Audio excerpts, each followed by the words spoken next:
welcome. Before we bring on the main attraction, I'd like to introduce myself. My name is Rebecca Castillo. I am class of 2006.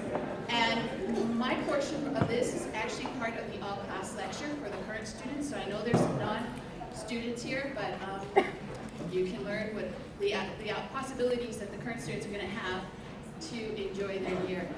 I'm sorry I missed you last week, but I've been seeing all of you on Facebook. Very active class. Very excited to work with you guys. I am a volunteer at the school. And what I do is I'm the advisor for the student government, the Society of Professional Journalists. So I just kind of wanted to quickly give you guys an introduction about what SPJ is and kind of things that you can look forward to. And we will be having elections at the end of, well, we start talking about it at the end of August, but we'll have full elections in September because we're still missing about 100 students. We have our part-timers who will be coming in September, and then we have our MA class who will be coming in. And since this organization embodies the entire student body, we need to wait for them for elections. But you guys get to have a sneak preview. So, what does SPJ do? Well, it serves as a de facto student government. So we do all the things the student government would do if there are issues from the students and need to be resolved, they come to us, but also it's for student life and for academic enrichment. So we represent the student body to the administrators and to each other. It's also the official chapter of the Society of Professional Journalists. So we do programming that caters specifically for that, like the Watchdog Project and Freedom of Information Act. We have some people here. Anybody here who was active in SPJ in undergraduate? Okay, so we have some. So some of those issues that happen at headquarters come trickling down and ask us for feedback of what's the events of what's going on. So I just wanted to give you a little bit of what kind of things we do, the SPJ activities. First and foremost, what's on everybody's mind is the social events. So yes, we do different things. We've had ice cream mixers, we've had back massages, we've had game night where we've actually gone against students against professors. Didn't end up pretty for the students. But we do different things. We have gatherings. This is also a really important thing. You're going to start learning that there are certain things that we can't say on the Facebook because the Facebook is the official communication of the school and part of has administrators. So we can't use the words alcohol, beer, drinks. So when you see the SPJ being showing up and giving you guys hey, come to this, they'll probably be adult gatherings. We'll get really creative with our wording, but it's all for us to get together and have some downtime. So the other thing we've done is we work to get our professors intertwined. One year we had a student, one of our students on the board coordinate coffee and conversations. Professor Wald actually had champagne in conversation, so he offered champagne. Todd Gitlin offered wine. So we have different opportunities. The first major event will be Halloween, and everybody likes to dress up as someone else. The big thing we like to do, there's always one year where someone tries to dress up as a professor. This guy tried to dress up as John Dingus. So, yep, and the international students have a great time with this because a lot of times this is their first time dressing up. We also have film screenings where we bring award-winning documentarians to come and they show us their screenings, and then they actually talk to us and give us background and insight, and actually give the time to you to talk to afterwards. So that's always worked great. The big gala for you guys is Lucille's Ball. A little known fact that Sree used to always tell everybody, but now I'm going to have to tell you guys. Lucille's Ball is named after Pulitzer's daughter. The class of 1996 went to the Pulitzer family and actually asked permission, it's actually class of 1997, to formally name our gala Lucille's Ball. And Lucille's Ball has part talent show, where we have singing and acting and music, but the biggest thing is the roasting. teachers really want to roast. Right here you see they're explaining the inverted triangle. You can't really see it, but it's in the form of a toilet. They did a skit, it was great. But the biggest thing you need that people try to accomplish is mocking their professors. Here, Dingus is seeing himself being roasted, and let me tell you, they love being roasted. It is a big pleasure. Here we have Hoyt and Shapiro, and when they see themselves and get roasted, they get this reaction. Sree was always a main target, and actually many years he participated in the skits as well. But the biggest compliment is when you're roasting your professor and he stands up and gives you a standing ovation, as Sid Gisler did to his student who roasted him. And the other part of this is that we always have dancing. If you look in the middle, you'll see a former dean of students really having a good time there. We also do academic awareness. The purpose of us being here is that we are here to be better journalists. So we don't always just do events just for fun. We actually have organized school-wide debates, tackling topics of the day and asking heavy hitters to come in. One year we got President Bollinger to come and talk about the First Amendment and freedom of press. And many times we were able to get the dean to give us brown bag lunches with the students and do some, personal time. The other thing that seems to be the highlight for a lot of people is our speakers. Our students get speakers to come for free because SPJ has no money, first of all, to pay. But also we don't want to pay because we are not paying for someone to give us their opinion. Some of the speakers we've had were, the student here was the speaker's director, elected. She was able to get all 4 of the captured reporters that were in Libya to come and speak, only days. New York Times reporters. And basically we scooped everybody because we were the first time to get all 4 to talk together. We've had Christian Yamapur, and recently we had Anderson Cooper. These aren't the only speakers. We have a lot of speakers that come and they do very intimate brown bag lunches. J School swag.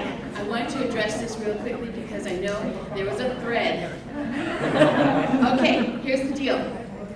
The bookstore will not sell J School merchandise. Why? Well, we're the 2nd smallest school in the university, and we are probably the poorest alumni. So they don't stop it because it stays. So what SPJ has done is picked up the torch, and what we do is we sell the swag every year from SPJ. So what we'll do, once the committees are formed, we'll have a swag committee, and they will ask for your designs. And the designs you saw on the Facebook group are not technically eligible because we will have to pay licensing rights to the university, so we never have an official image. So I just want to put that out there. But we will work with you guys, and we will also, if you give us ideas, and if there's a big group of you that want something specific, we'll sell it. But usually we'll sell sweatshirts in the fall and t-shirts in the spring. So I just kind of wanted to address that.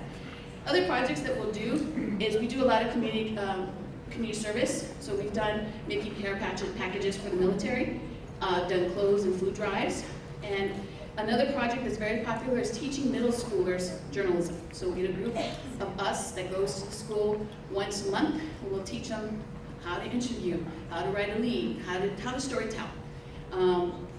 So that's a quick overview.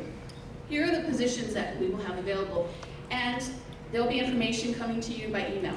We'll have president, vice president, treasurer, speakers director, events director, publicity director, secretary, student life chair, community service, webmasters, film/documentary coordinators, membership director, deadline club and professional liaisons, part-time, comp sci, dual degree reps, MA, PhD Spencer reps, and the university senator. I will have a more formal set of meeting for those that are actually interested.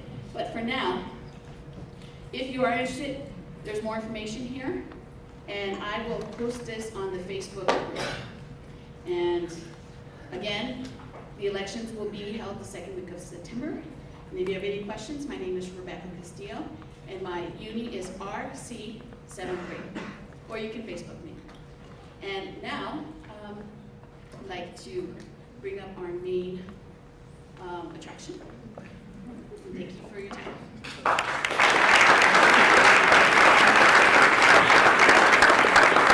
Thanks, Rebecca. Hi, folks. First, I just want to say something about Rebecca Castillo. As you heard, she's a volunteer who will give hundreds of hours in the next year to make your year more fun. And she did that because she was class president herself when she was a student here. And she saw what being at the J School how great it can be and how much fun it can be. And yes, that is possible. She said downtime, and some of you started laughing because you couldn't believe there's any downtime. But there will be time. And she will make that possible and make it all better for you. So I just want to give her a big shout out and have you all thank her for all the work she's about to do for all of you.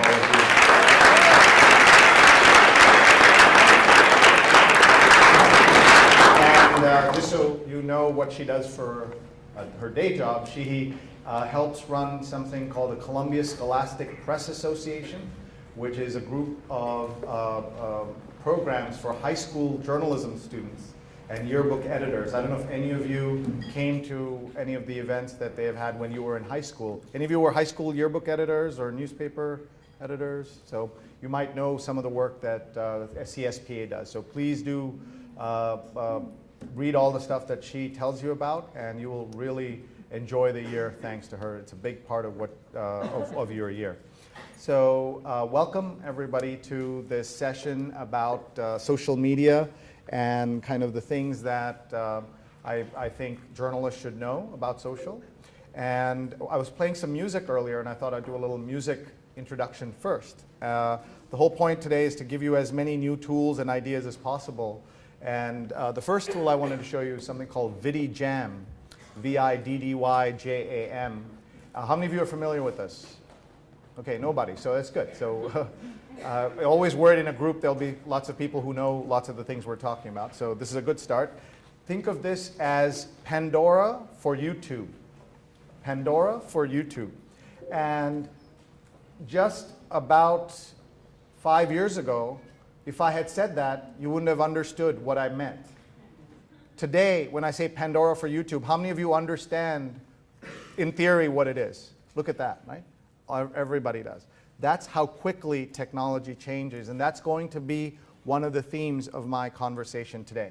And you can go in here and you can play songs like Bob Marley, or play only Bob Marley, or play only songs by Bob Marley, and that's how you heard me play Redemption's song before. The other song that I was playing is is the only song in the 100 years of Columbia Journalism School that's about one of our graduates and one of my former students. And that's this song, and it's called Dance, Satirius Johnson, Dance.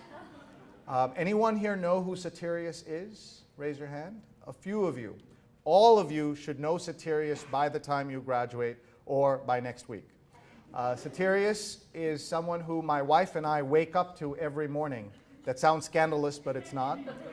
Satirius is an anchor on WNYC radio and has the most unbelievable voice on the radio. And this guy named Jonathan Colton, some of you might know him, the musician, he created this entire song, made this all up about Satirius and an imagined life of him as after he does the morning news, he goes out and dances with Terry Gross from Fresh Air, and then he does a tab of X and dances all night, and then comes at 4 in the morning for his show again, and then does that all day long. So he just made this up completely about Satirius from just hearing his voice every morning on the radio. Part of what I'm hoping to do today is to introduce some thoughts about your year as well, and I will ask the non-J schoolers who are here to forgive me for doing that, but this is my last class at Columbia. 21 years ago, I was sitting in my opening day class here at Columbia, and it was with Terry Anderson, who some of you may know was a journalist who had been kidnapped for 9 years in Lebanon, an AP reporter. And the first day of J School, I'm sitting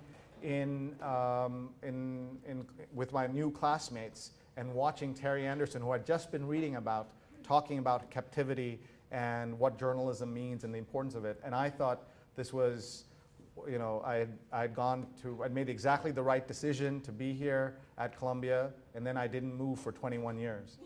So this is a very tough day for me because I am so upset to be leaving Columbia, and this is my last, literally my last class here at Columbia. But I will be continuing to teach, and I'll do one course in the fall as part of audience and engagement that many of you will be taking. Plus, I'll be around, and I will be a resource to all of you. But this is a tough day. But I'm super excited about what I'm going to be doing, but this is a tough day for me. So what I hope we'll do is learn a lot together in the next hour and a half or so, hour and a half plus. Let me just get a sense of how many non-Columbia people are here right now. Okay, good. How many alumni in the room? Any? Few of you, and I'd like to point out all the alumni so that you can meet them as we go through this. There are two people sitting up here because they are the adjuncts in my regular social media class, but they're so nice that they volunteered to come and just hang out with all of you. So I'm going to start first by introducing them, and I hope you'll all follow the folks that I mention and get to know these folks because they will be of immense help to you. Their work is terrific. So this is Linda Bernstein. She's at WordWhacker. She's a former Columbia student, Columbia University student, not a J School student, but has a PhD. And she is someone who has been in journalism, and she's been an editor, but in the last couple of years has been a fabulous social media coach and consultant and has been working with me. And she will out-tweet all of you tonight, many of you combined. And she'll do that while helping me and taking the best possible notes. So if you want to see a master at work, please watch her tweets. And she's at WordWhacker. Please say hello to Linda Bernstein.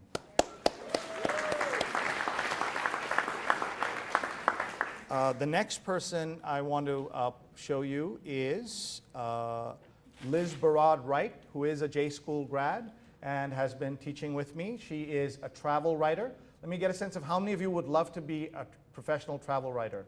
Raise your hands. So please follow her at Travelogged.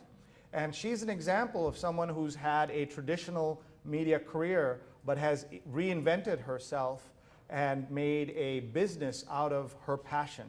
And that's one of the themes I hope I'll touch upon today is what your passion can do in journalism and do for you in journalism. The future of journalism, I believe, is digitized and specialized.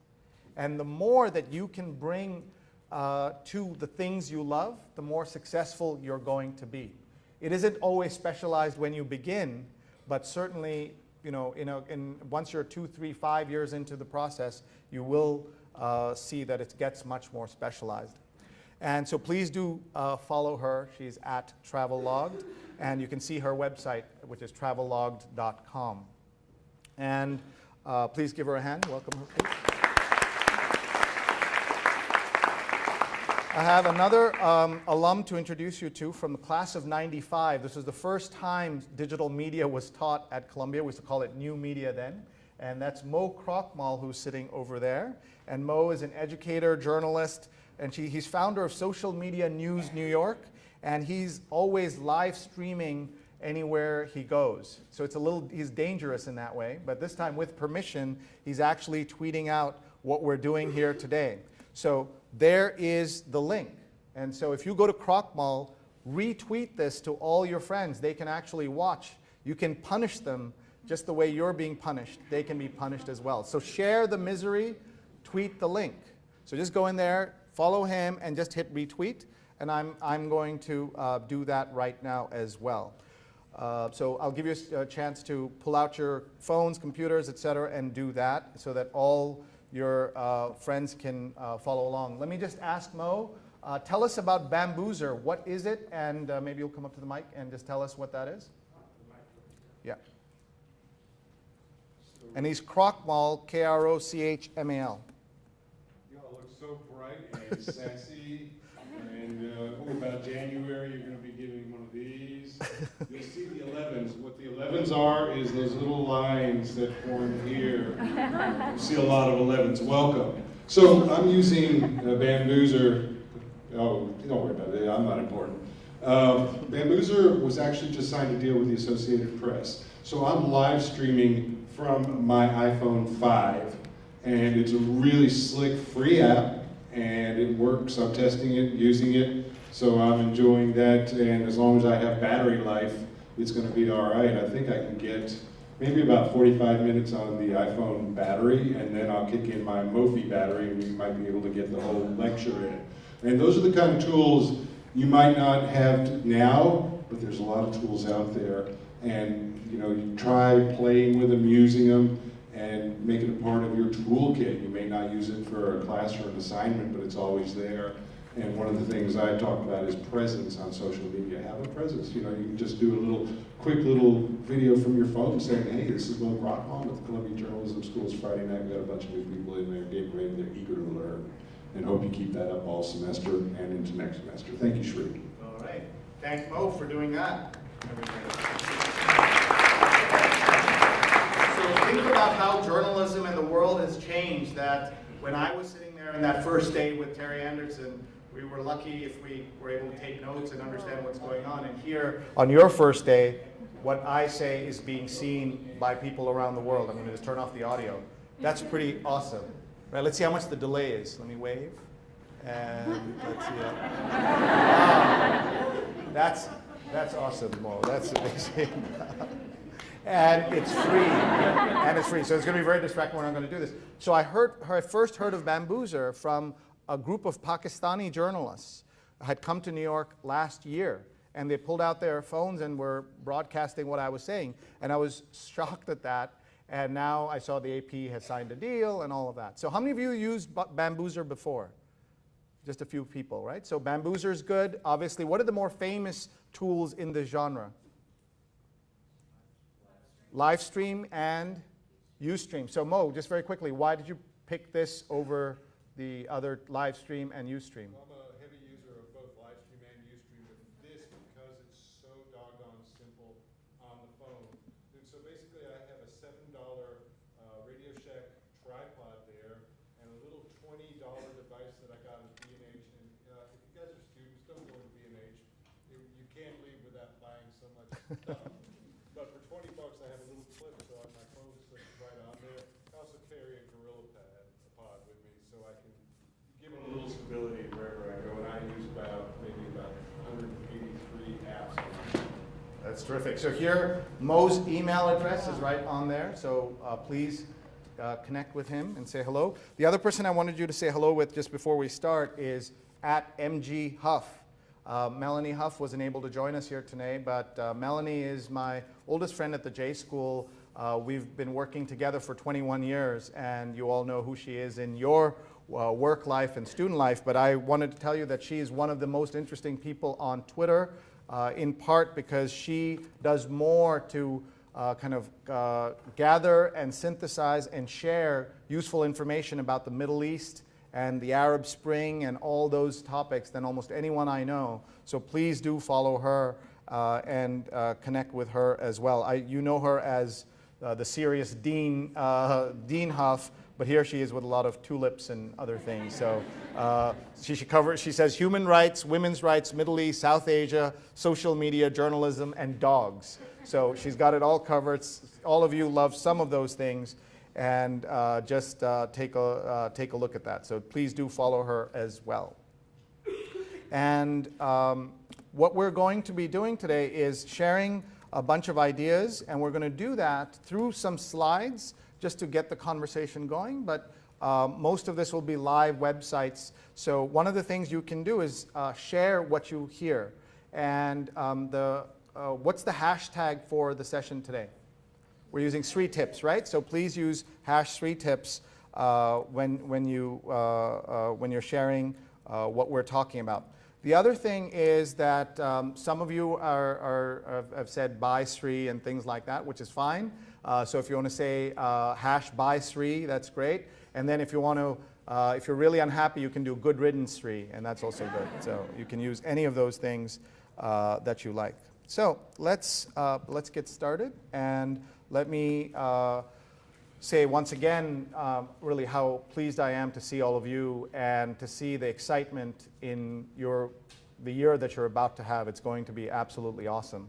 And this is the last time that this slide will ever be shown live because I'm not planning to teach a class between now and Monday. All the slides from my session are up already on the web, and you can find it. What is the URL for it? Do you see it? It's right on the screen, bit.ly/SreeSlides. So please share that as well with all of your friends and people online. I also want to make sure that you have a chance to follow up with lots of questions. So if I say things that don't make sense, or you have a addition, correction, amplification of something, just ask, and I will pause. If it makes sense for everybody to hear it, I'll give you an answer now. Otherwise, we'll wait till the end of the session. I'll stick around to spend some time with all of you. I'd love to get to know you. For the last 21 years, I used to get to know every student at the J School, or at least I used to try. Now, of course, I won't have that opportunity. So what I want to first tell you about is a concept I call ABC. Always be collecting. And what that means is we need to be using the phones that we have as notebooks. And I learned this from Professor Ari Goldman, who many of you will meet. He teaches religion here at the J School, religion reporting at the J School. And he and I taught a religion reporting class about India, and we got to go to India together with our students. And that was one of the highlights of my 21 years on campus. And when I was in India, everybody was taking kind of the boring touristy photographs. But he was taking pictures of signs and taking more unusual pictures. I asked him what you're doing, and he says, I'm using it as a notebook. So Ari Goldman taught me that your camera is a notebook. And you obviously need pen and paper, and I hope you're taking lots of notes today, but your camera is also a notebook. So if you see a slide that you think is going to be useful to you, just take a picture, right? It costs you nothing. You have the camera anyway. And I hate it when, after we do all this, people come up and say, hey, where were those slides? Right? There they are. You know where the slides are because the address is right there on the screen. People come up to me after and say, what's your email address? Right there. Right? What's your Twitter handle? All of that is obvious. So please use your phone more often to capture stuff. So I say ABC, but I also say SAA. SAA is share as appropriate. And what that means is just because you collect something doesn't mean you should be sharing it to the world. In fact, most likely you should not be sharing it with the world. And there are now many different tools that can decide at what level you want to share and where you should be sharing. So think about how you have different tools and the ones that make sense for you. Some things should be posted and seen by as wide a range of people as possible, and others should be seen by no one. And then all things in the middle. So please remember that as you're doing stuff. So ABC and SAA. The other thought is for today, we're going to be mentioning a whole bunch of apps and a whole bunch of URLs, and you won't be able to keep track of them. So please create what I call an action list, which is either on the computer or on a piece of paper, just the right side, a column where you just say, these are the things you're going to try. And then we're also going to give you tips on how to improve your Twitter, your Facebook, all of that. So action items that you're going to do when you get back to your desks or, or even now that you want to do. So please look for all of that as we're doing this. Okay? I also have a social media guide that you can check out right here, bit.ly/SreeSoch. And of course, you have the slides as well. I want to just mention one thing about the Met. The reason I'm leaving Columbia is because I've had a 30-year one-way love affair with the Met. And the reason is I grew up right around it on 89th and Madison. I went to school at 82nd and Madison at PS6. It's a public school here in New York. And I used to spend all my time there. And when you're in love with somebody for 30 years, if they call you, you've got to take the call. Doesn't mean that you should go any further without getting your wife's permission.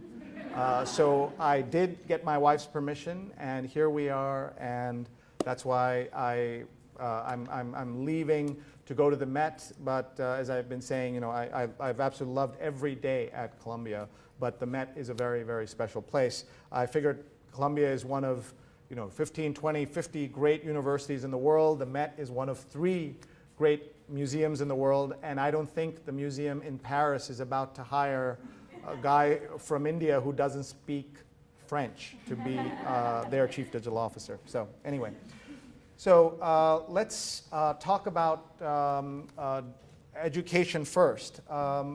Education is one of many professions being disrupted right now. Journalism, of course, has been disrupted for about 15 years, maybe even longer. And here are some of the names you should know and things you should know.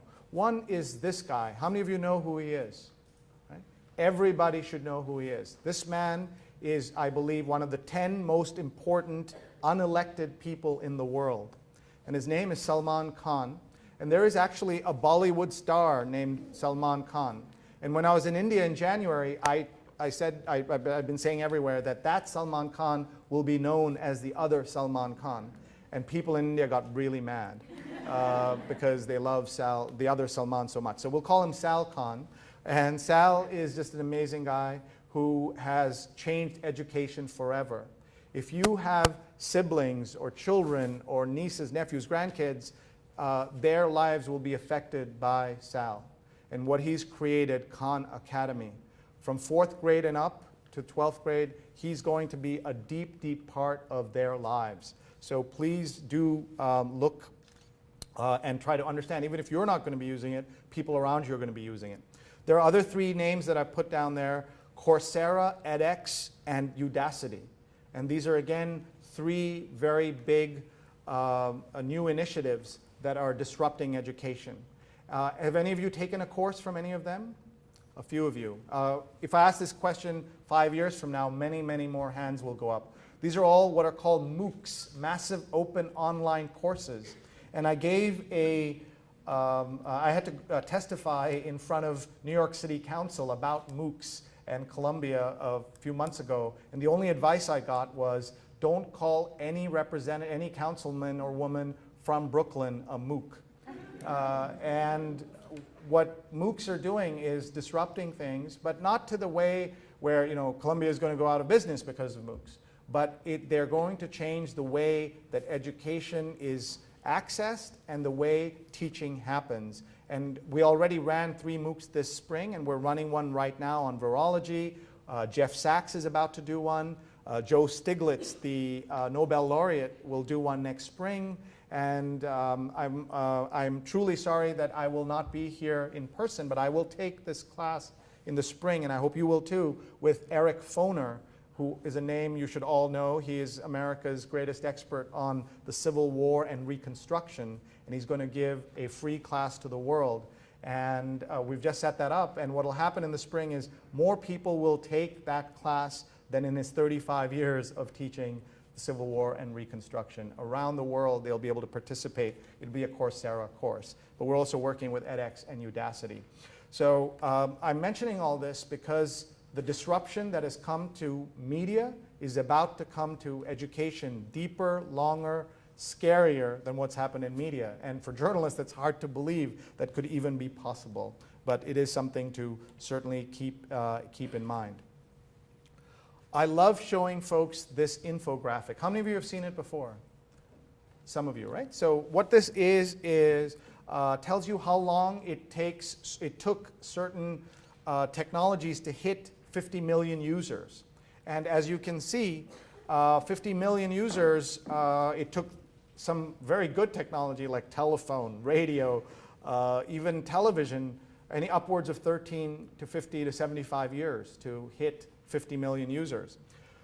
All the way down to an app called Angry Birds Space, which took 35 days. And what I love about this, it tells a very dramatic, it tells the dramatic story of technology that great stuff used to take a long time, and now even not so great stuff can take a very short time to be seen around the world. And I think that's terrific that the time has collapsed in that way. The other thing that's collapsed is how everything on technology-wise used to always be 100% American, right? And that's been good for America and been good for the world. But now what you're seeing is there's now an opportunity for new tools to arrive from other parts of the world. So let's do a quick crowdsourced list of tools that were not created in America that are changing the world. And yes, Angry Birds is one of them.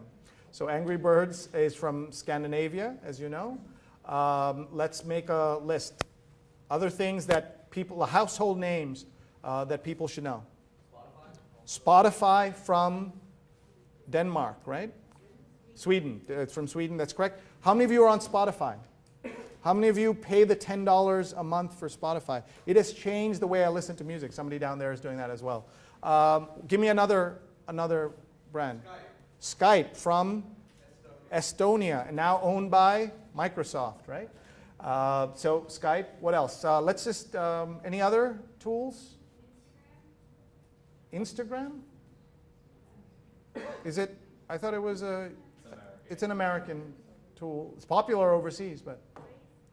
Waze, that's right. It's that billion-dollar app that many people hadn't heard of, but is being used all over the world. And it's an Israeli company that's a traffic site tool. Any others? Hi. Oh, good. Thanks. Wunderlist. Wunderlist. And where's that from? And it's a to-do list. It's a to-do list. Okay. Any others? I'll give you a German one. SoundCloud. Any SoundCloud users here? Yeah, I'll talk about SoundCloud later. SoundCloud is the YouTube of audio, right? That's one way to think about it. Let me give you another one called Viber. Any Viber users here? Look at that. Amazing. How many of the Viber users? Okay, how many of the Viber users are Americans? Almost nobody, right? So Viber is a Skype alternative, which my mother is the president of the fan club of Viber. She lives in the Kerala state in India, and she absolutely loves it, and she forces everybody to get on it, and it works. So do check out Viber, V-I-B-E-R. One more international? Anybody? Where's TweetDeck? TweetDeck is from London. We're the British people. Come on, yes. Bought by Twitter for $40 million, right? One more. I don't know about WhatsApp. WhatsApp, I believe, is from overseas. And somebody look it up for me. And then in China, what is the big WhatsApp-like tool? WeChat, right? WeChat is absolutely huge in China. All right, so that's really good to see more international stuff coming out. And many of you are too young, but the number one game and app on Facebook used to be a tool that was built in Calcutta. Anybody know what I'm talking about? There's a game called Scrabulous. Does anybody remember that? It was the number one thing for people to do on Facebook, and it was built by two brothers in Calcutta. And it's an example of the mistake that big companies make. Hasbro, instead of embracing the initiative of these two brothers in India, decided to shut them down. Big, big mistake. I don't know how much it would have cost to buy two brothers in Calcutta, but it certainly was something Hasbro could have afforded. And then they try to build their own, and it has never been the same. And Scrabulous is that kind of example. Anybody do Draw Something? Any Draw Something fans here? All right. Okay. Let's see. What else do you see when you see this? Some of you are thinking, I know infographics are hot, but is this what the former UN Secretary General is doing now? Right? Kofi Annan, is this what he's doing? This turns out it's a different Kofi Annan, but this guy gets great restaurant reservations anywhere he goes in the world. One of the things I'd love for you to do in this session as part of your practice of social media is to do what I call name checking. If I mention someone by name, tweet at them, just for practice. Just say, hey, at G. Kofi Annan, we're talking about you at Columbia Journ. in Sree's class. And what will happen is wherever he's sitting, he's grabbed by the collar and deposited in this class. And it's also great practice for you. I can't force you because you're not in my regular course, but I force my students to do this. And students have had people from people like Katie Couric and others respond to them just on the basis of this name checking. The chances of Katie Couric replying to one of my students' emails, 0. But the chances of her seeing your tweet, 85%. The chance that she'll respond, 50%, right? So that's one of the big changes in the 21 years since I was at the J School is the way you can connect with people that you couldn't have before. Any questions so far? So please name check, and if anyone responds to the name checking, let me know, and that'll be a fun thing that we can share. So don't forget also to name check the people we talked about here already and say hello to them. So I said that infographics are hot, and they're so hot that I believe that we should all learn how to make them. But it turned out that making them was not easy because you needed two things. You needed info and graphics. And often you don't have access to either. But that's changed completely in the last few months. And so I'm just going to go off my slides here to show you something that I think you will like. The first is this site called Statista.com. Everybody here should log in and use it. Anyone here know about it? So Statista is from Germany. And the Twitter handle is not Statista, but Statista Charts. And what you want to do is to go in there and tweet at Statista Charts and tell them you're taking Sree's class and you would like a 6-month account from them. Just say, I'd like access to your account. They have a journo sign-up page that you should look at. And it gives you incredibly accurate, useful statistics and research material that you can use. Yesterday we were doing this, and look at this horrifying thing.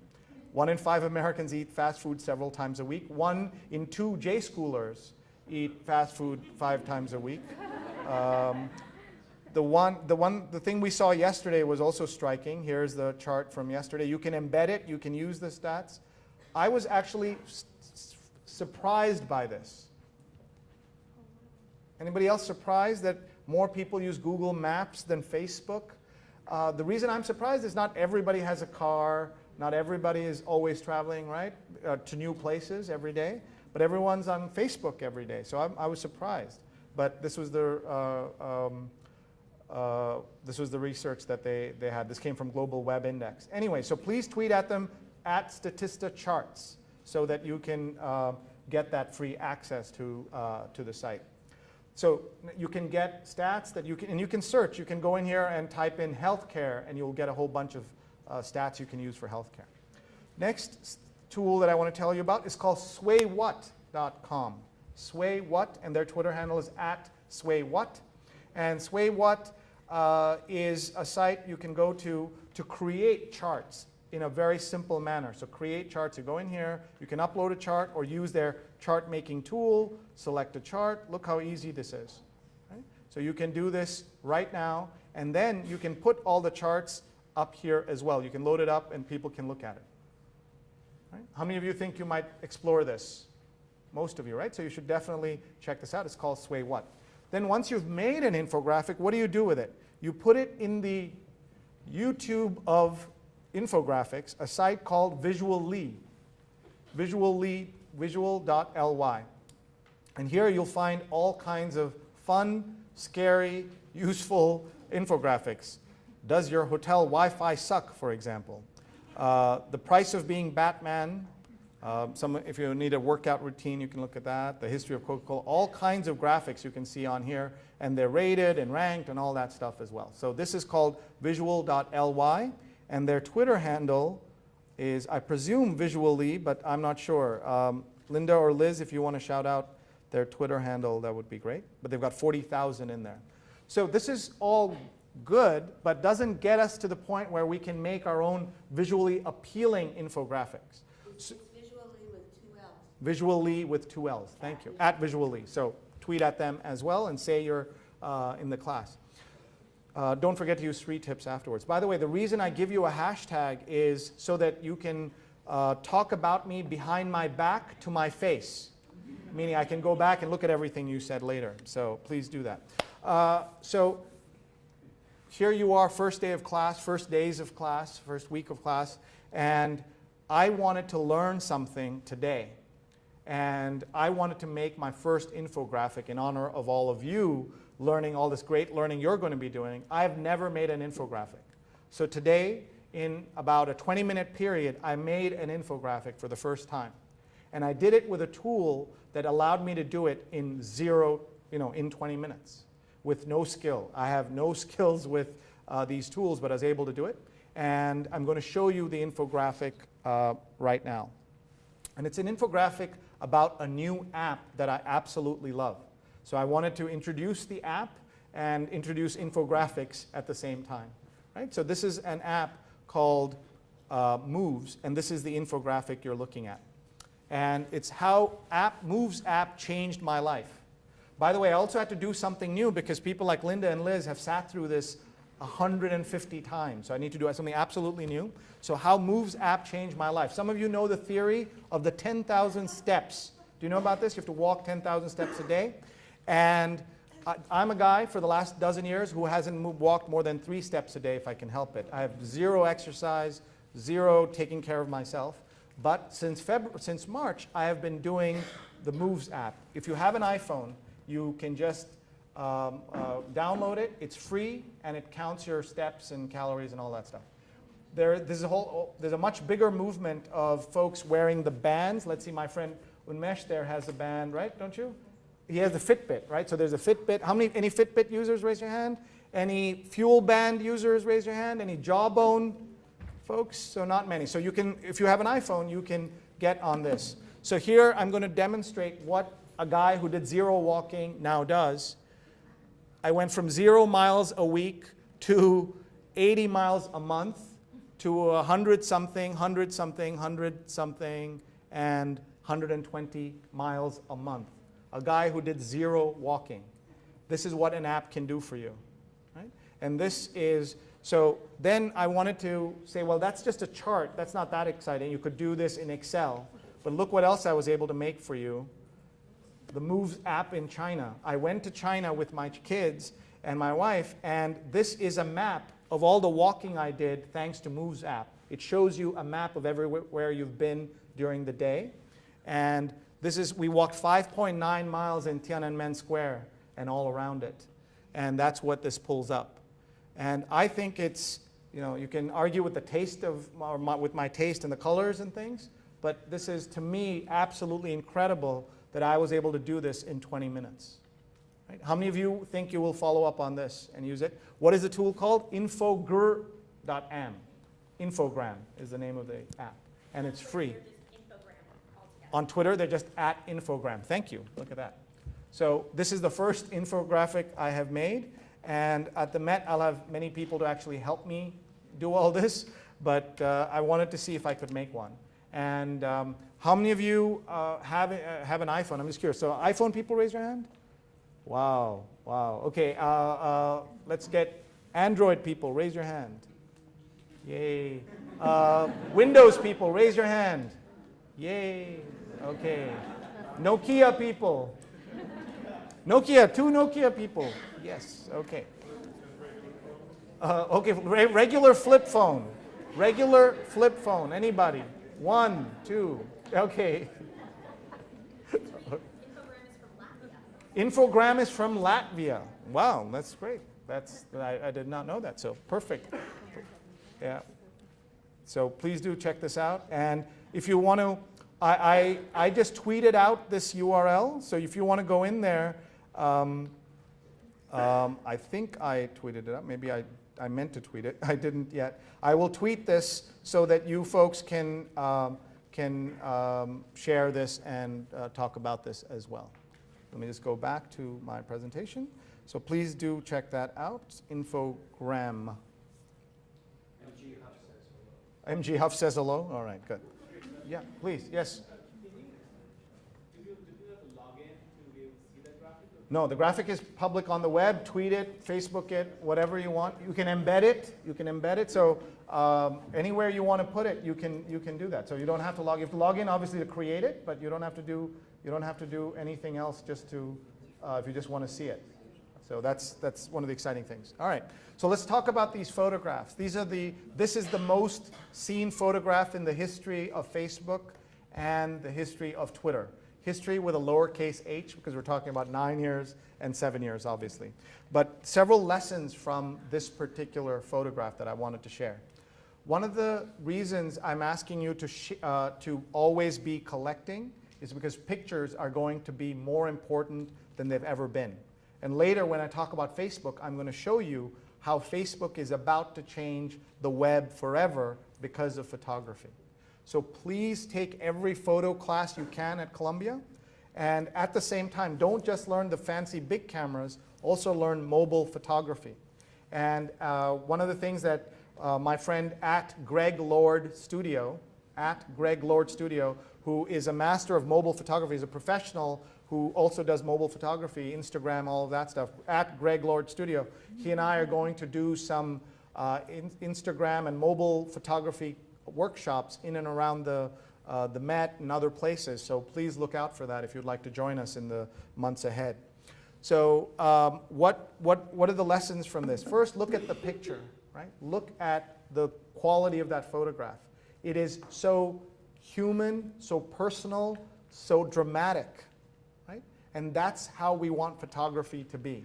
The classic "we have won the election" photograph is a guy at a podium, right, with the family around him. That's boring. Look at this picture. It's so alive in a way that other pictures are not.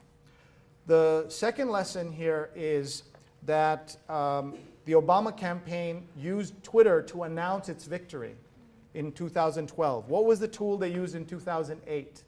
Anybody know? Not Facebook. Texting, that's right. SMS or texting is what they did. So in 4 years, they moved to Twitter. And I think that's a sign of how important Twitter and Facebook have become.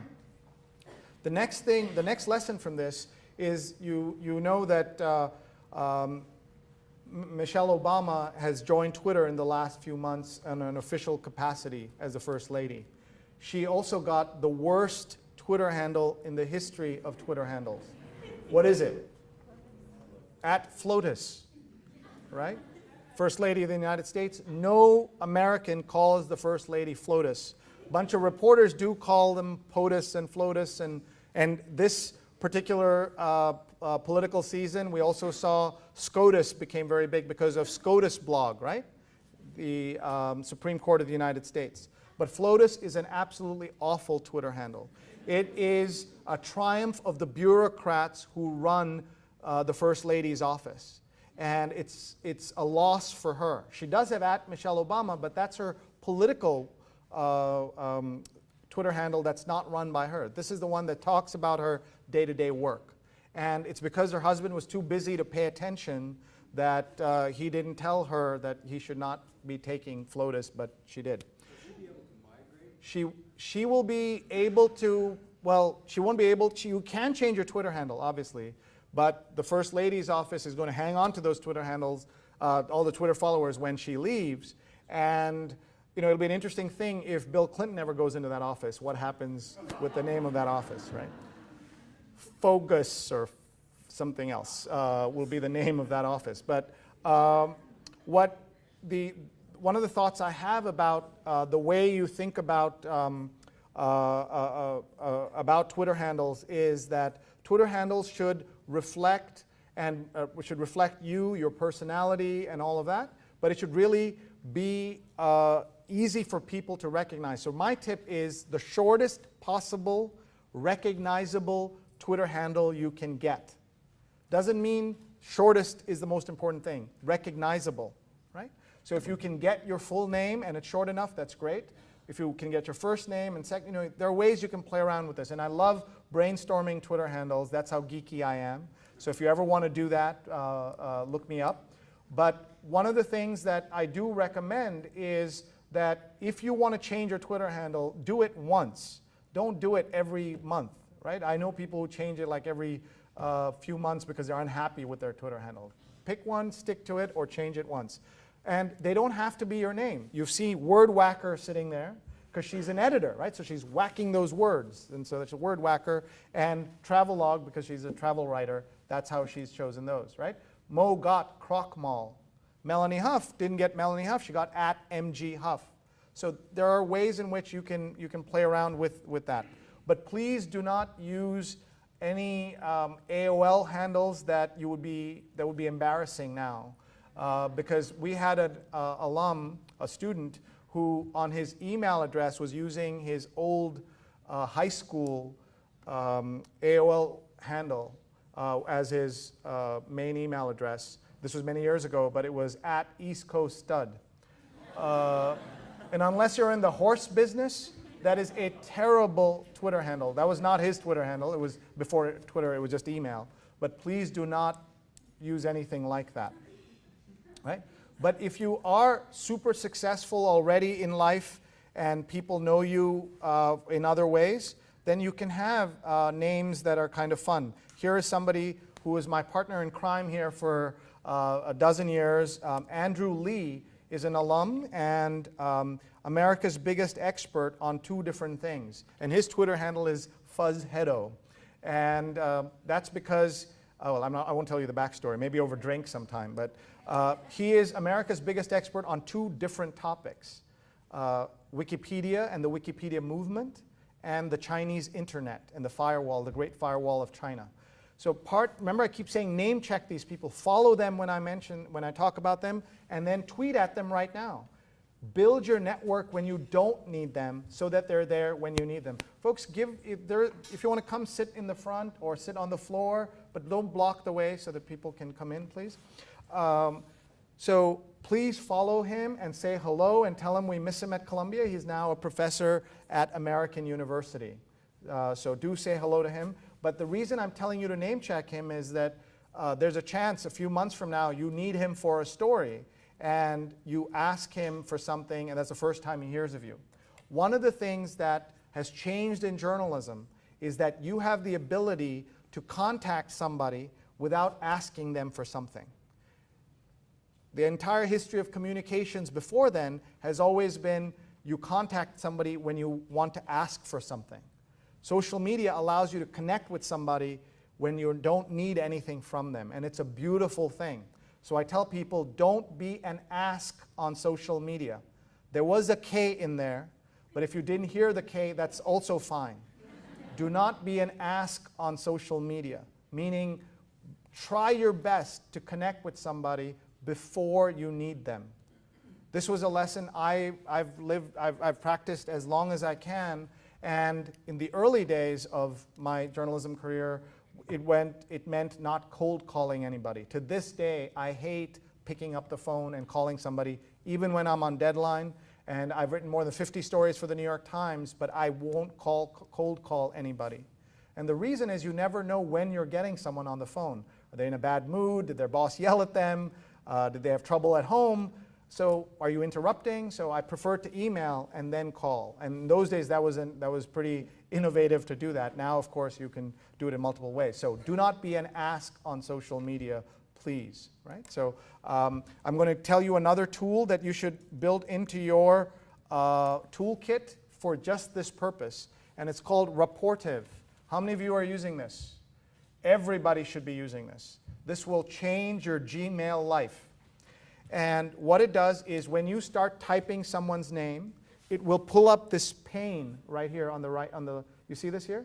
With the person's photograph, with their most recent tweets, and a place for you to make notes about your conversation with them. It is so fantastic that it will help you do your work better. I have 2 friends named Zach Seward, right? And I often write to the wrong one. And now when I write, the photograph comes up, oh, the wrong one, and then I change it, right? So that's one thing. But more importantly, you now have a sense of what people are working on before you contact them. This has never happened in the history of journalism, that you know what someone's thinking before you contact them. What I mean by that is journalists do these terrible things, calling up people by accident. when they're really busy. I told you about the cold calling thing. But also, someone's just tweeted out, I'm going to my grandma's funeral, pray for her soul. And then a reporter says, hey, can I contact you for something, right? Not only is it not nice to do it, it's really dumb to do this. So people are telegraphing their mental state now in a way that they've never done before, and you should take advantage of that. So I encourage you to read their tweets, and if they're friends of yours, you'll see that. Their LinkedIn shows up, all of it in a really nice format. This was just bought by LinkedIn for, I think, $10 million, and is a very interesting app. So how many of you think you'll try this out? Great. So write it down and try it out. And it works inside Chrome and what else does it work? Firefox? Firefox, Chrome, okay. Yeah, no, it says Firefox, Chrome, and Safari, so you can check that out. Any questions, please ask. Yeah, and also if you have new tools like these, please ask, yeah. So you read their privacy settings very carefully. They do have access to your email, the way Gmail has access to your email, right? You know that Gmail actually scans emails to get the ads that it runs. And when Gmail was introduced, there was a piece of legislation introduced in California saying we should ban Gmail because it does this very scary stuff. But we have all learned to trust Gmail because of the privacy way that Google works. And so that's how I'm comfortable using it and recommending it. If you are absolutely concerned about it, obviously you shouldn't use it. But for now, I'm very comfortable, especially after LinkedIn's bought them. LinkedIn knows a lot about us as well, so that's how I look at it. Questions, comments from anybody? All right, we'll keep going. The other lesson from this is the picture on the right. By the way, it turns out these are not the same photograph. One photographer is standing 2 feet to the left. Notice that? So The Economist could have picked any piece of photography in the world to illustrate the win, but they picked this. Why? Because when you're walking by the airport, you might pause for 1/10 of 1 second because your grandma sent you this picture, your cousin sent you this picture, and it'll just cause you to pause for a second. And that's why it's so useful to kind of think about the way The Economist was kind of doing this mashup. And then what I loved was how everybody else did mashups back. They said, now hug an environmentalist. Now hug a nuclear activist, and things like that. Any questions? Okay. Check out The Economist to see an old media brand that is thriving in the digital age. They do some amazing things online. They don't give it away for free. And in one big concession to modern times, on their blogs, they put initials. And it drives me crazy because I'm so big on all of you building your brands and journalists building your brands. We'll talk more about that. But all they do is put initials. The Economist famously has no bylines except for their special reports. And they still call themselves a newspaper. Let's look at this. A lot of people ask me, how do I get more followers on Twitter? And I'm going to give you my formula at the end of this class. If I give it to you now, you'll leave right away. I do a lot of TV work, and it's like, you ever watch TV, they say, is the sandwich you're eating about to kill you? Film at 11. And you're like, wait, I'm eating the sandwich now. Tell me now. And that's how you know I do a lot of TV work. But here's the Pope, who tweets in how many languages? Does anybody know? 8 different languages. And he has this unfair advantage. He says you can reduce the amount of time in purgatory if you follow him. That is so unfair, right? Like, I got nothing. Right? This is like the ultimate power in the universe, is to say we'll do this. And then you can see this story got shared 17,000 times on Facebook. And we'll show you later a really cool new tool to see who has been sharing your content. Please remind me of that later. Any questions about this? All right. How do you compete with this? The answer is you can't. Here's your first piece of homework. Take a picture of this and decode it for me. You don't have to do it now, but do it for yourself. 20 years ago, no one would have understood almost anything on this slide. Who is the most important person on this slide? No, not me. Who is the most important person on this slide? Not Evan. Ev, at Ev. At Ev is one of the founders of Twitter.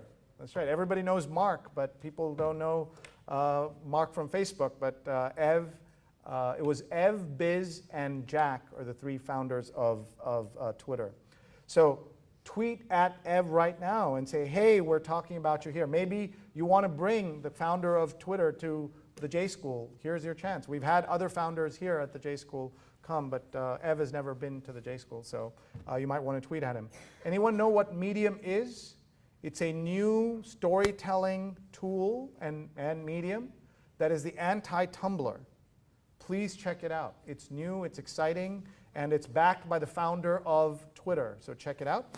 And one tip I have for having your email, your company's name on your Twitter handle, I do not encourage it, but if you're Evan from Wired, now at Medium, that's fine. And he's so famous and successful, when he switches, it won't be a problem. But at Alexia from TechCrunch has a great line. She says, putting your employer's name on your Twitter handle is like tattooing your boyfriend's name on your arm. You hope it'll work out, but there's a decent chance it won't. So please don't do it unless you're forced to. You will be at a company one day that will force you to do it. But that day, if they force you, have them call me and I'll yell at them. But I don't know if that'll help. All right, so you got the homework. All right, we're moving on. Here's a sign of change. Look at this. Xbox 360 and the AP, it's kind of crazy, but it's pretty cool that they're doing that. Here's something else the AP is doing. The AP ran ads on their Twitter feed. And by the way, they have, I think, like 1.5 million followers, but how many retweets did they get? 21. So that should make you feel good, right? If you find that you're not getting a lot of retweets, that's pretty, should make you feel comfortable. But what I love about it is look at the bottom tweet in response. It's like, yo, AP, man, you can't be serious, bro. And that's the great conversation that can now happen. And on the left, what do you see there? This is a restaurant receipt from Washington, D.C. that prints the restaurant, the AP news headlines on your paper bill. And I like that very much. There is talk of a prototype for a toaster that toasts the headlines on your breakfast. And then you can eat the news, but that hasn't happened yet. Questions from anybody? Here's another experiment, another sign of media change. Newsweek had its last print issue, really a milestone, kind of sad event. But I love the way Tina Brown did this with the headline, with that hashtag and the great building in the back. Since then, something's happened. What has happened to Newsweek since then? It's been bought by IBT, right? New publication publishing group you may not have heard of. So let's talk now about the dirty secret of social media. And this is something you might want to take a picture of and share with your friends. People have told me that when they have posted this on Twitter and Facebook, they've had more people respond to this than many other things, ironically enough. So you can either type it up or post it directly, or post the photograph of it. And what I want to say about this is that this is absolutely true. But why is it true? Because there is too much social media. How much social media? It was only in recent years that YouTube hit 24 hours of video uploaded every minute onto YouTube. And everybody went, ooh. But now, it just hit 100 hours every minute on YouTube. So I tell people the safest place to put your top secret video is on YouTube. Right? Just upload it, and no one will see it. You're just absolutely safe doing that. And so I encourage you to think about that. Now, there is the flip side of this. Almost everyone will miss almost everything you do on social media until you make a mistake. Then everybody will see it, right? So just keep this in mind. So it's also true about other media as well. You've all heard the story about the Islamic Center that was going to come near, was going to be built near Ground Zero. Do you all know about that? And that was a story, international story, broken on the front page by a student in RW1, front page of the New York Times. And the student who broke it is somebody you should follow. His name is Sharaf Mawjood from the class of 2010. And that's his Twitter handle. He's an associate producer at NBC News. So somebody you want to get to know. So tweet at him now when you don't need him, so he can be helpful to you when you need him. He is vice president of SAJA, the South Asian Journalists Association, and a really cool guy. So follow him, say hi to him. But this story, even though it ran on the front page of the New York Times, didn't make much of a splash. It wasn't until the following spring when Sarah Palin went on the Laura Ingraham show and called it a victory mosque and evil and all of that, that people started paying attention. So the lesson for us is that it's not who follows you, but who follows you that's really important. Does that make sense to all of you? But we also have this idea that if we can just get our story on the front page of the Times, everybody will see it. It is not true anymore. You have to work really hard to get stuff seen and get stuff out there. How many of you have seen me on television before?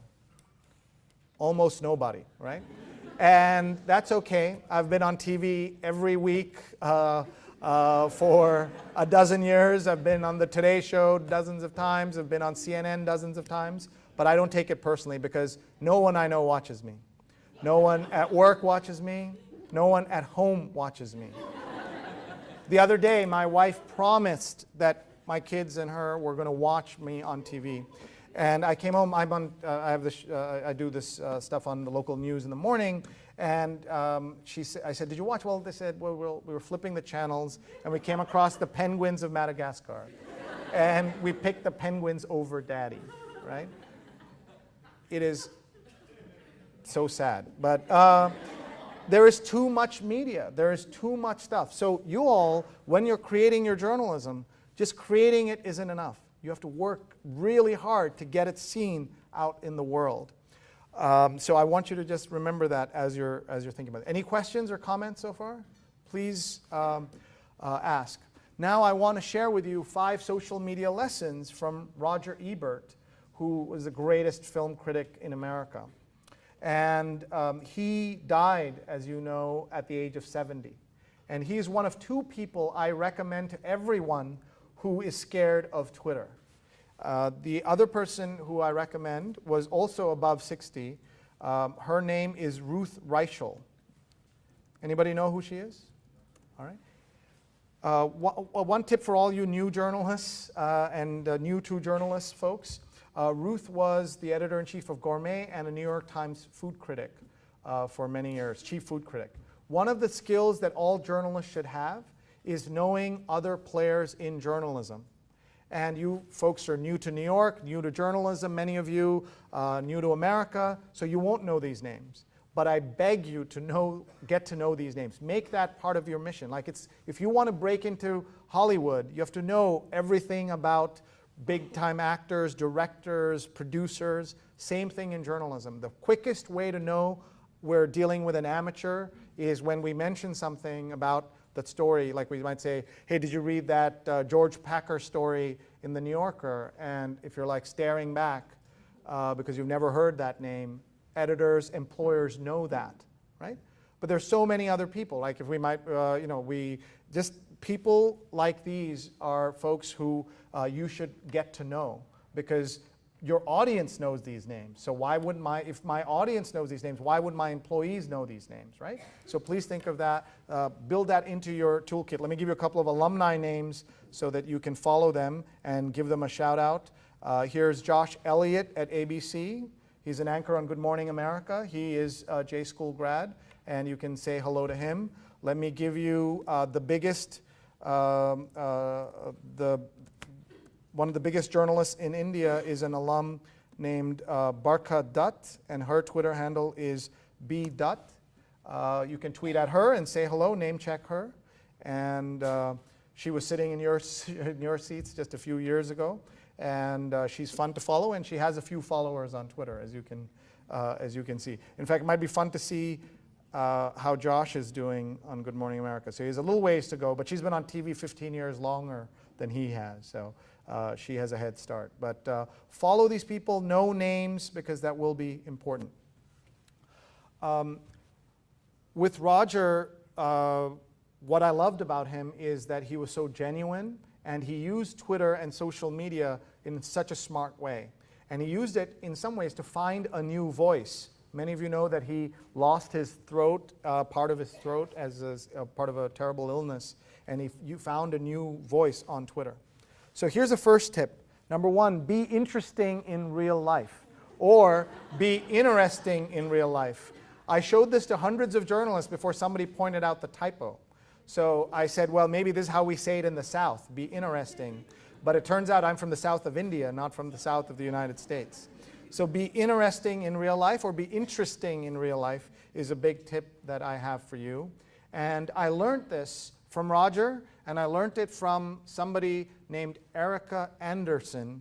Her Twitter handle is Erica America, at Erica America. She is one of the people in charge of news at Twitter. Is that a fun job? And her colleague, another person you should know, so you should follow Erica America, but also follow her colleague, Mark S. Lucky. And Mark is manager of journalism and news at Twitter. And he was sitting here talking to us just earlier this spring. He came out, Linda and Liz, on his birthday and talked to our social media weekend. It was so much fun. So he created a site called 10,000 Words that he recently sold, and he says he's a fan of all things awesome. So please follow him, tweet at him, say hello, invite him to come speak at Columbia. He's somebody you should get to know. So be interesting in real life. What Erica says is if you're good on Twitter, you can be great on, if you're good in real life, you can be great on Twitter. If you're good in real life, you can be great on Twitter. I love that so much, I expanded it. If you're good in real life, you can be great on social. But what if you're great already, like all of you? So good looking, so smart, really know your work, never make a typo, get great stories, write like Hemingway. What about you? Well, if you're great in real life, you will be awesome on social. On the other hand, if you're bad in real life, you will be awful on social, right? So keep that in mind as you're thinking about how journalism, how you're going to do your journalism. Number two, get great content gets you great followers. People always ask me, get me new followers. How do I do it? How do I do it?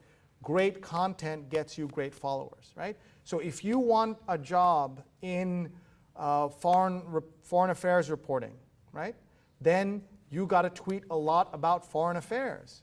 You can't tweet about cupcakes all day and then expect to get a job in foreign affairs. You could get a job at Cupcake Monthly, Cupcake Digest. I might even hire you just because you love cupcakes, but that's not going to work, right? You've got to be in that atmosphere, talking to people, connecting with people. And I want to ask both Linda and Liz, if you have tips on this about connecting with people and focusing on topics, especially Liz, who has built this career around travelogue. Just talk a little bit about that. And I'm sorry you don't have mics there, but just shout. Well, one thing I say is generous, people. That's sort of the currency of Twitter. Oh, thank you. One of the currencies. One second. This is at Avi Spin, AHVISPIN. He is in public relations, but we still let him come here and participate. But he's somebody you should get to know because he knows New York really, really well. And he was roommates once with one of the most interesting people in the world. He'll tell you another time. But get to know him at Avi, AHVISPIN. And he's full of story ideas and not just of his clients. So say that. And he's a helpful guy. You just saw what he did. Yeah. So basically the currency of Twitter is retweeting. So retweet strategically if you're trying to get close to sources or even get to know editors or other people in the media through Twitter, because Twitter is a great place to meet people online. Retweet their things, especially things that they write. And I guess Sree hasn't covered this, but if possible, don't just use that easy retweet button, but spend a couple of extra minutes to copy and paste and put in a comment. That will help you to really stand out. And then another thing is, when you're tweeting, try to stick to just a few subjects. And that way people who follow you will be people who are specifically interested in that and can really build a following and build a reputation. Those are great tips. And look, you're all doing this, right? Look, when you do a mention directly, look how nicely you stand out in my Connect page. On the other hand, if you just retweet, using the retweet button, you show up like this, right? You're just a whole bunch of little faces here, right? So think about, this is not about your connecting with me, that's not important, but connecting with the people you want to connect with. Please go out and do what she said. Don't just, you can obviously use the manual, the native retweet, but occasionally do an RT and write it out nicely. I think it'll make a difference. So thanks. Linda, do you have a tip? I'd say also, when you can, engage with people.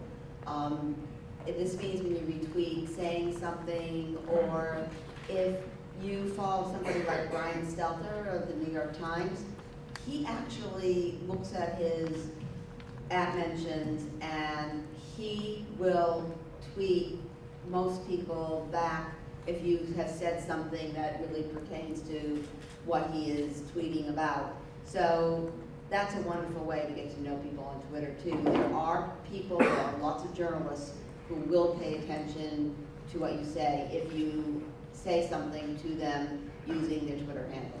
So start following journalists. And how many of you follow Brian Stelter? Look at that, that's pretty amazing. All of you should be following him. Say hi, tell him we're talking about him here. But also learn from his Twitter bio. Look how clean and crisp it is, and says what he does. And then it gives you, he has contact information, his email and his phone number directly there. That's his direct phone line on there. Speaking about cold calling, Yeah, let's all call him. Well, he won't be there on a Friday. He's a smart guy. He will have some way to block you out, I'm sure. But more importantly, let's look at the bio, right? It's clear what he does. Too many. I was looking through several of your bios. Many of you have really cutesy bios, which are like mysterious or have quotes that you love. Or, I mean, we have no idea that you're actually a J School student. Your bio should be very clear to say Columbia J School class, CUJ 14 or Columbia Journ, something like that. And if you do that, you help your audience, and it also helps Twitter recommend you to more people, right? So if all of you today go back and put @Columbia Journ student, you'll see that you'll start getting noticed more by Twitter and start being recommended more. And also feel free to put in the subjects you tweet. I sometimes say things like tweeting tech, media, and more. On Monday, I'll have to say starting tweeting art, tech, and more, or something like that. The more is the CYA, right? The CYA, so that I can tweet other things on occasion. I even occasionally tweet about cupcakes, but very rarely. But that's what the more does. Instead of more, you can put etc., but the CYA is important and useful. Any questions about this? So redo your bios, please. And your bios should reflect the best current you. Your best current you should be in your bio, meaning you can put in more than one thing. By the way, you can look at on my bio, you can put in two URLs. By the way, I changed my Twitter photo today that's my graduation photo. So you can see that. Horrifying, scary, but so look at my bio here. Right? I have a link to all the press about, or some of the press about my move, as well as Sree.net right here. Right? And so you can have two URLs. So you can use this URL for your latest project, or you're working on a story and you need help. Your bio should be something that changes as you need to. I know people who change it as often as once a week, but you could change it once a month. It should reflect the best current you. And so if your Twitter handle never changes or changes once, your bio changes a lot. The other thing we should talk about now is the Twitter photograph of yours. And all of you should have a professional close-up picture of you. It doesn't mean it has to be shot by a professional, it can be shot by any of your friends, but it should be a good close-up recognizable photo of you. Not you as a child, not you with a child, and not your child, or you with the president or Mitt Romney or whatever. It should be a picture of you, right? Recognizable, it's very important. And one place where you can show your creativity is in the background. Does everybody see what you can do with that? I know professional photographers who change their background every week, every day, to show what they're doing. So you can do that very easily. It's just one click to go under Edit Profile. You can now edit everything right here. It's so much easier than like a few months ago. Now I can just go in and edit it right away. So please think about doing the pictures in the back. I know somebody who took a bunch of his bylines and made a background of his bylines. And it did a really nice job of that. So think about different ways you can improve your Twitter presence as part of your branding. I was trying to pull up someone here. One of the folks I pulled up here is, since we mentioned international reporting, retweet folks like Fareed. Tweet what he's doing, tweet about the work that he's doing, tweet articles. Because if you're going to be in foreign policy, these are the kinds of folks you should be thinking about and you should know. There are lots of other people, obviously, but these are just people that you should be thinking about. Can you connect with them and can you talk to them? So great content gets you great followers. Any questions from anybody? Please ask. Yes? You are very interesting, yes. Just shout. Just stand up and shout. It's a good skill to learn. Politics, right? So like a lot of times I find myself censoring myself. Let's say like I want to, tweet a certain kind of opinion, but I'm like worried. Okay, maybe one day I'll apply somewhere else for a job, and maybe they'll see that and say, hey, this guy doesn't fit our. Yes, exactly. How do you navigate that? Okay, so I spend 3 to 6 minutes on every tweet I write. I don't have a real life. But I do that because social media is the only thing I do today that can get me fired today, right? So Facebook is the only thing I do today that could get me divorced today. And Twitter is the only thing I do that could ever be in the Library of Congress. You know this, right? Every tweet is archived in the Library of Congress. How many people didn't know that? Wow, okay, so you learned something. It's like, okay, I learned an hour and a half later, I learned something. If you knew that, maybe you would be more careful about what you tweet, right? Really think about this. So now I know I'll get pushback from some of you, because it happened to me. I taught my first class on social media 5-6 years ago, and a student came up to me after the 5-week course and said, great class, but you have ruined social media for me. And I said, what do you mean? And she said, Facebook was this fun place where we could say whatever we wanted, have fun, and now it's another place you old people tell us what to do. And I thought about it, I was upset, but then I decided this is my mission in life. I am here to ruin social media for everybody. Because if I ruin it enough, it might save your job one day, might save your marriage, your relationship one day. And in all seriousness, you have to decide, are you going to be a journalist? Are you going to be someone who's going to build a brand and be out there and be successful? Or are you going to just kind of kid around on this stuff, right? You wish that it was, I wish that you could separate it out more, but it's so hard. And everything you do on social media can and will be held against you, right? So one of the best people on Twitter that I recommend everybody follow is the first social media editor of the New York Times and an adjunct professor here named Jennifer Preston. All of you should follow her and tweet at her and say hello. And Jennifer, look at a great background she has. And Jennifer says, show excellent judgment on Twitter. Show excellent judgment on Twitter, right? So I'm not saying don't have a personality. I'm just saying watch what you tweet and be super, super careful. I know I have journalists, friends who have been suspended. I have one who lost her job for a single tweet, right? We'll talk about it later. I mean, it was a famous case, you can look it up. But you know, there are these examples of very successful journalists even who have lost their jobs and gotten in trouble because of Twitter. So just be very careful. Yeah. I just wanted to follow up on that. I mean, more specifically, do news organizations look at, let's say, I'm hypothetically a conservative and I think that Obamacare sucks. Yeah. And I apply to the Times. Do you think they're gonna, Yeah. Well, here's the thing. They will. What do you folks think? Yes, right? The answer is yes. People are looking. People are looking even at when you apply for grad school. People are looking at your feeds and making decisions about who you are. And what I would be worried about in a newsroom hiring you is if you're posting your opinion all the time is you're going to do that on my watch. And you're going to reflect, your work reflects on me. And that's the problem. I mean, I don't care if you have a, in private you say whatever you want.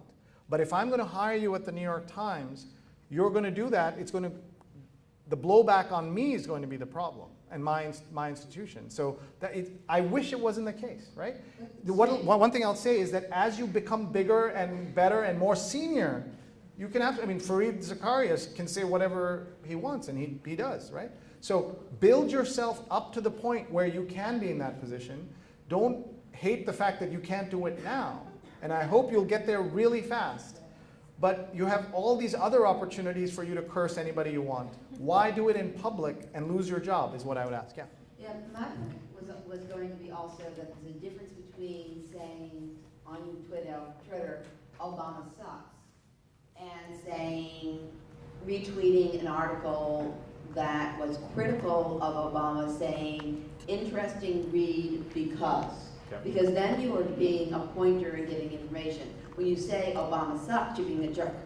So, I mean, like if you said Romney sucked, you're being a jerk. I mean, like, so it's the jerky tweets, I think, more than the actual political slant of the tweets. Right.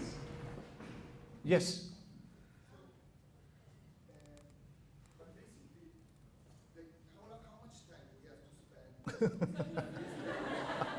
You have to spend. Shh. Well, I didn't hear you. Sorry. It was very funny, but I didn't hear you. So. Please. What is the point? To please others or like to exchange? Because it's the first time I had Twitter on my. Yay! Hey, give him a hand, guys. What is your Twitter handle? Okay, so do you want to tell us that? We'll look it up here. We'll give you 100 new followers. What is it? Yeah.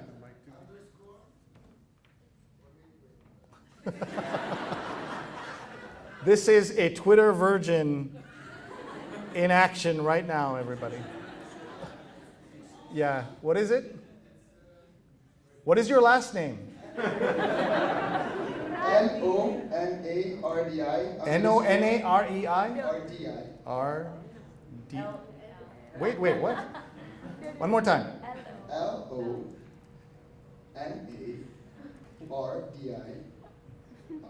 That's it? Underscore? Underscore. But that's before, and then there's the last. It's like That's not you? no, that's another guy.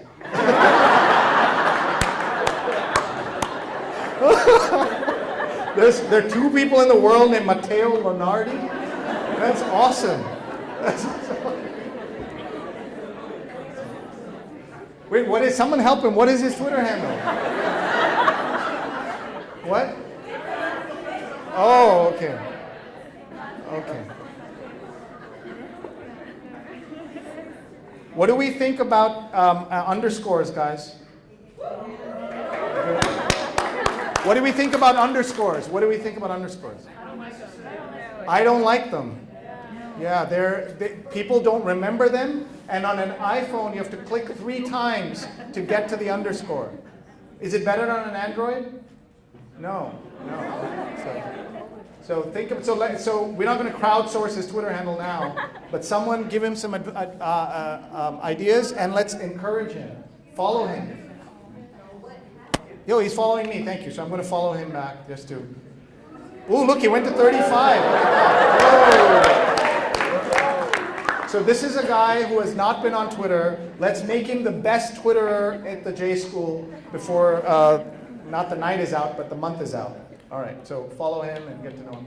All right, what was his question? Like, what is the point of Twitter? Why do we have to please everybody? I didn't say we have to please everybody. I think she said don't be a jerk, which is slightly different. What I would say is use it to build your brand, and we'll come to that point in a few minutes. We want to pick up the pace a little bit. I know you want to go out drinking and have fun, so let's keep going here. Number 3, be humble. Be humble. Look at his Twitter bio, Roger's Twitter bio. It doesn't say world's greatest film critic. It doesn't even say won a Pulitzer Prize. It says old man, basically, right? Film critic since time immemorial. By the way, this is at Manhattan Mama, Manhattan _ Mama. See, look, see, this is what happens, yeah. At Manhattan _ Mama, and she has baked cookies for all of you. Though I don't think you're all going to get them, but we need like a t-shirt gun and just like shoot the cookies. Don't everybody stick your hands in that. Just like take one out, please. Okay? Okay. You know, Oprah has like, you get a car and you get a car. You get a cookie. You get a Statista Charts account. That's what we do here. Okay. Shh. Be humble. Number 4. Engage with others. Engage with others. Really important. One of the most fun things I remember happening at the J School was a student here named Latoya Tools. Her Twitter handle, I remember still, is LaTools, and that's her. And she's a producer at the California Investigative Research Reporting Fellowship. And she one day got a tweet from Roger Ebert.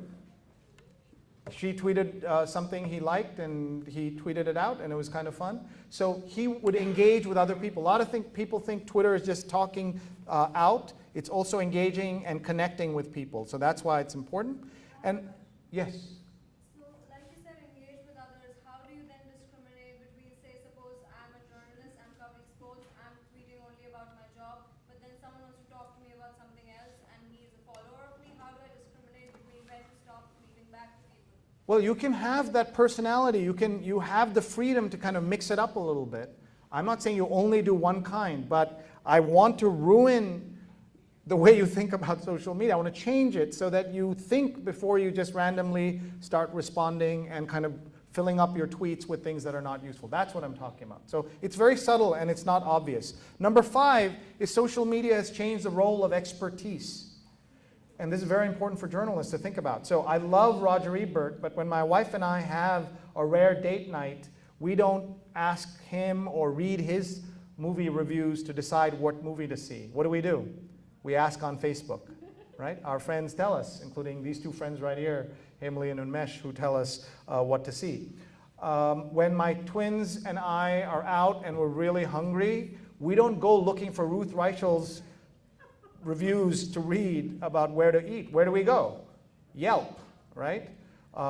There's an app called Taco Finder, and sometimes that's what you want. I think there should be, if there isn't, something called Nearest Taco. There should be one called Nearest Slice, right? And so what should the New York Times do? That doesn't mean they stop doing serious food reviews. What it means is their stuff needs to be found in Yelp or the equivalent of it. Does that make sense to everybody? So please think about that as you think about journalism and how it's changing. One of the things I'd love for you to do is to become a student of your own social media. Study what's working, what's not. Study who's following you, who's not, so that then you can get better at it. One of the things I did was I tweeted this that said, something about the Facebook milestone of 1 billion people. And then I 6 hours later, something like that, I tweeted again, and then look what happened, right? So this was a great tweet for me to get 8 retweets, and then this got 1,000. And what's interesting about this is there's several lessons. One is people love do-gooder stuff on Facebook, right? There's even a word for it. They call it slacktivism, right? Slackers are sitting there and thinking they're feeding the world by hitting like. It's not true. Nobody actually gets fed. But I think it's harmless. It reflects the generosity of the web that people want to help. And if 1,000 people for even 1 second stopped thinking about whatever they're doing and thought of hunger, I think it's a good deal. But here's the other lesson. This happened because of these 2 big Twitterers. At Nick Kristof, who I hope you all know and love and follow, and you do on journalism. Follow him on Twitter and tweet at him. He's just so good. He is an example of what we should all be doing with journalism, which is doing kind of the best of traditional journalism, but making it better with digital.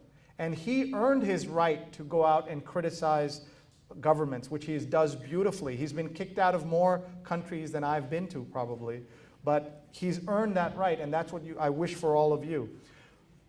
And then the other person who tweeted this was Jack. Who's Jack? Jack Dorsey, the creator of Twitter, co-founder and creator of Twitter. And he's been to talk at the J School. And Jack doesn't follow me, but Nick Kristof does. And Jack follows Nick. So it's not who follows you, but who follows you that's important. Remember, we said that already. So keep that in mind as you're doing this. I'm going to give you a tool at the end of this that will find you your most influential 100 followers. And they're the people you want to know and connect with. Yes? You said, okay, who knew there were 2 Mateo Lenardi? Yes. Say there are, or 5 or whatever. Right. And our Mateo Lenardi is very careful to follow all this advice. Yes. Protect his reputation. He's always Right. Yep. Yep. It's a great brand, and he knows he's going to be looking for a job. Right. So, and he's Mateo Lenardi. Right. But then there's Lenardi Mateo. Right. Who's out there talking about how he's getting drunk every night and how he's getting laid and how Obama should be assassinated and segregation and everything. Okay, so what does Okay, yes. our Mateo Lenardi do? Uh, Because if I'm the New York Times, right. I'm going to So this is an interesting problem, and many people will have this because more names. Molly Gordy, and I have Molly K. Gordy, who's quite a drinker out there. So what I would do is invest in making sure your brand shows up higher in Google. It's just that direct. Make sure the best people on Twitter are following you. And you do that by building your brand on social media. And you do that by doing great journalism, being great in real life. And you will automatically move up. So I'm the first Sree in Google, S-R-E-E, but SreeSucks.com is like below that. And SreeStinks.com is lower than that. But I don't care, right? So all you can do is control what you can, let the good stuff bury the bad. And that's what social allows you to do. A couple of quick questions. We've got to move on. We've got a lot of stuff to cover. Yeah? I just wanted to ask you about, I guess like I understand why Twitter's important to get your ideas out there to people, but like there's a certain amount of it that kind of seems like a popularity contest. Right. And I wonder if you think that branding yourself takes away from the stories you should be focusing on and focuses it back on the journalist and kind of the generation that is pretty self-absorbed anyway. Okay, that's a great thought and something that we should be keeping in mind. What I would say is the best people on Twitter are not necessarily the most popular, and there are several people I know who don't have a lot of followers but have great influence in real life, and strike this balance. I mean, you saw Mark S. Lucky. I showed you his Twitter feed. He is the manager of Twitter News. He doesn't have 1 million followers, right? But he's so influential and he does great work, and that's all that matters. When I tweet, I tell people I'm not tweeting for thousands of people. I'm tweeting for one person. And that one person is my imaginary, and I hope one day I'll have a great-granddaughter who will be reading my stuff because it's in the Library of Congress, right? So I'm only tweeting for her. And it's not like, let me talk about myself. If you go and look at my Twitter feed, typically, I tweet 1 in every 10 items about me. Rest is all about other people, about my students, about my friends, about interesting other folks. That's what I'm doing on Twitter. So you don't have to tweet about you all the time. And I say 1 in 10 to you, hoping you'll do 1 in 3 tweets about yourself and not 1 in every tweet about yourself. Too many people are spending all their time talking about themselves on Twitter. So that's what I would urge you to think about. Yeah? Can you quickly talk about like Twitter, how it's being used outside of the United States, because with Arab Spring and a lot of international dynamics, because I feel like the students here are kind of looking inside, but they need to watch what's happening. I agree. I mean, that's why I recommended, for example, Barka's work. I think that what we want to do is strike that balance of the work you need to get done here, but also look outside. So let me give you a couple of great Arab Spring type Twitter feeds to follow that have J-School connections. By the way, I hope somebody said hello to Latoya and she said hello back to you. This is Ahmed Shihab Eldin, J-School grad, who is a big-time anchor on Al Jazeera. He was on Al Jazeera English, and now he's at Huffington Post Live, and he is awesome on social. Right? And he was a great student at the J School, and he's just terrific on Twitter. And you must follow him. And look what he did with the background. That's his, like a family photo, and then that's like his photo right there. It's kind of cool. And he is Kuwaiti, and just a Palestinian by blood, American by birth, Kuwaiti by nationality, Egyptian by upbringing, and Austrian by adolescence. Just a very interesting guy, and you should follow him. He's at ASE. Another person you should follow who does this balancing act that you described is at Ahmed. And Ahmed is, just at Ahmed, is this guy, Ahmed Al-Omran, who was one of the first Saudi bloggers and biggest bloggers in Saudi Arabia. And he worked at NPR and all kinds of other cool places. And he is terrific. So again, striking that balance is important. And then let me give you somebody who built her brand and came to America and was able to get work here in a great way, was someone from Latin America named Cons Preti. She was one of the top bloggers in Argentina. She's at Cons. These are all J-School grads. That's why I'm showing them to you. And say hi to all of them. She does a lot of fun stuff as well. She's worked at Mashable. Yeah.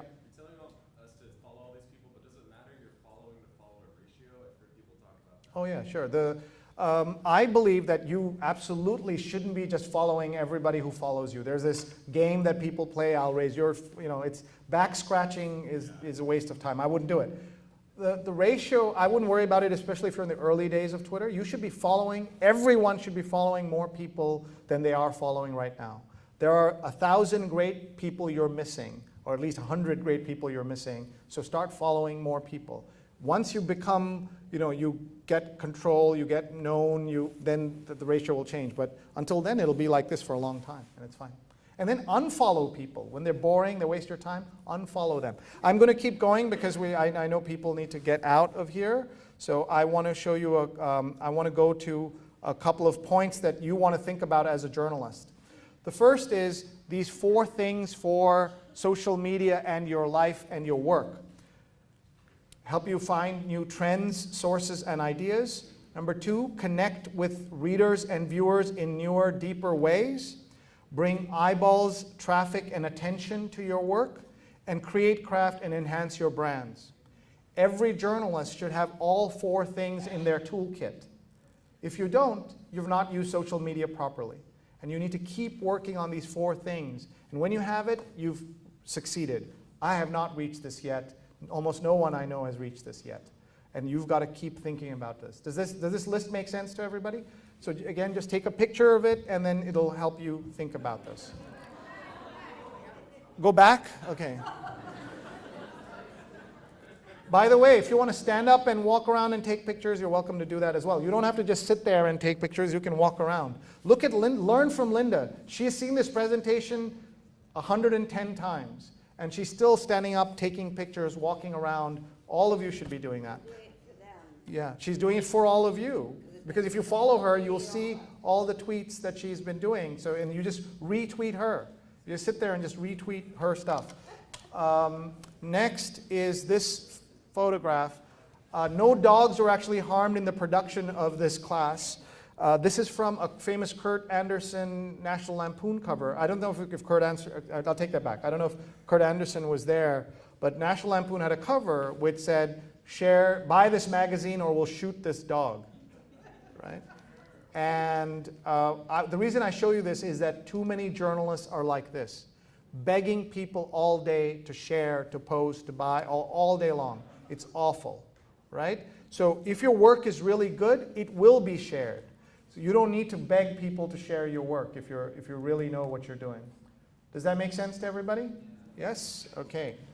So I want to go right now into one quick thing here. It's this is a cover of the New Yorker. Does everybody see the little buffering sign on there? And I posted this in my CNET blog, and someone wrote in the comments, I waited 5 minutes for the picture to load because they thought that this was happening. Let me show you the problem of hashtags and hashtag hijacking. This was Newsweek. Tina Brown has these very provocative covers, and she got Ayaan Hirsi Ali to write some provocative thing, and she said, tell us with #Muslim rage, and you know it was going to go bad. Look what happened. And look at this.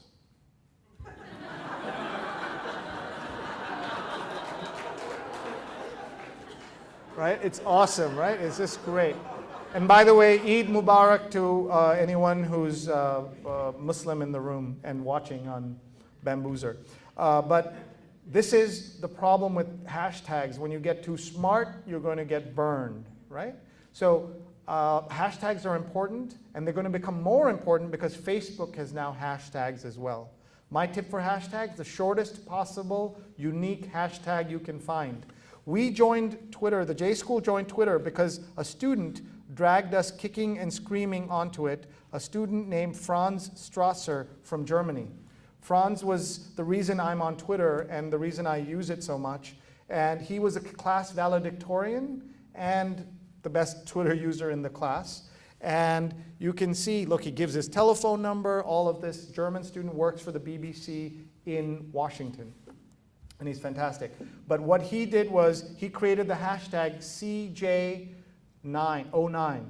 And what happened was a few weeks later, there was like the Canadian Janitors Association or something had a conference, and we had a hashtag hijack.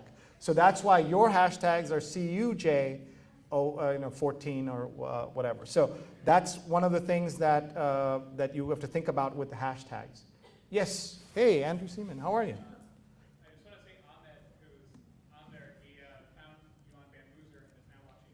Oh, wow.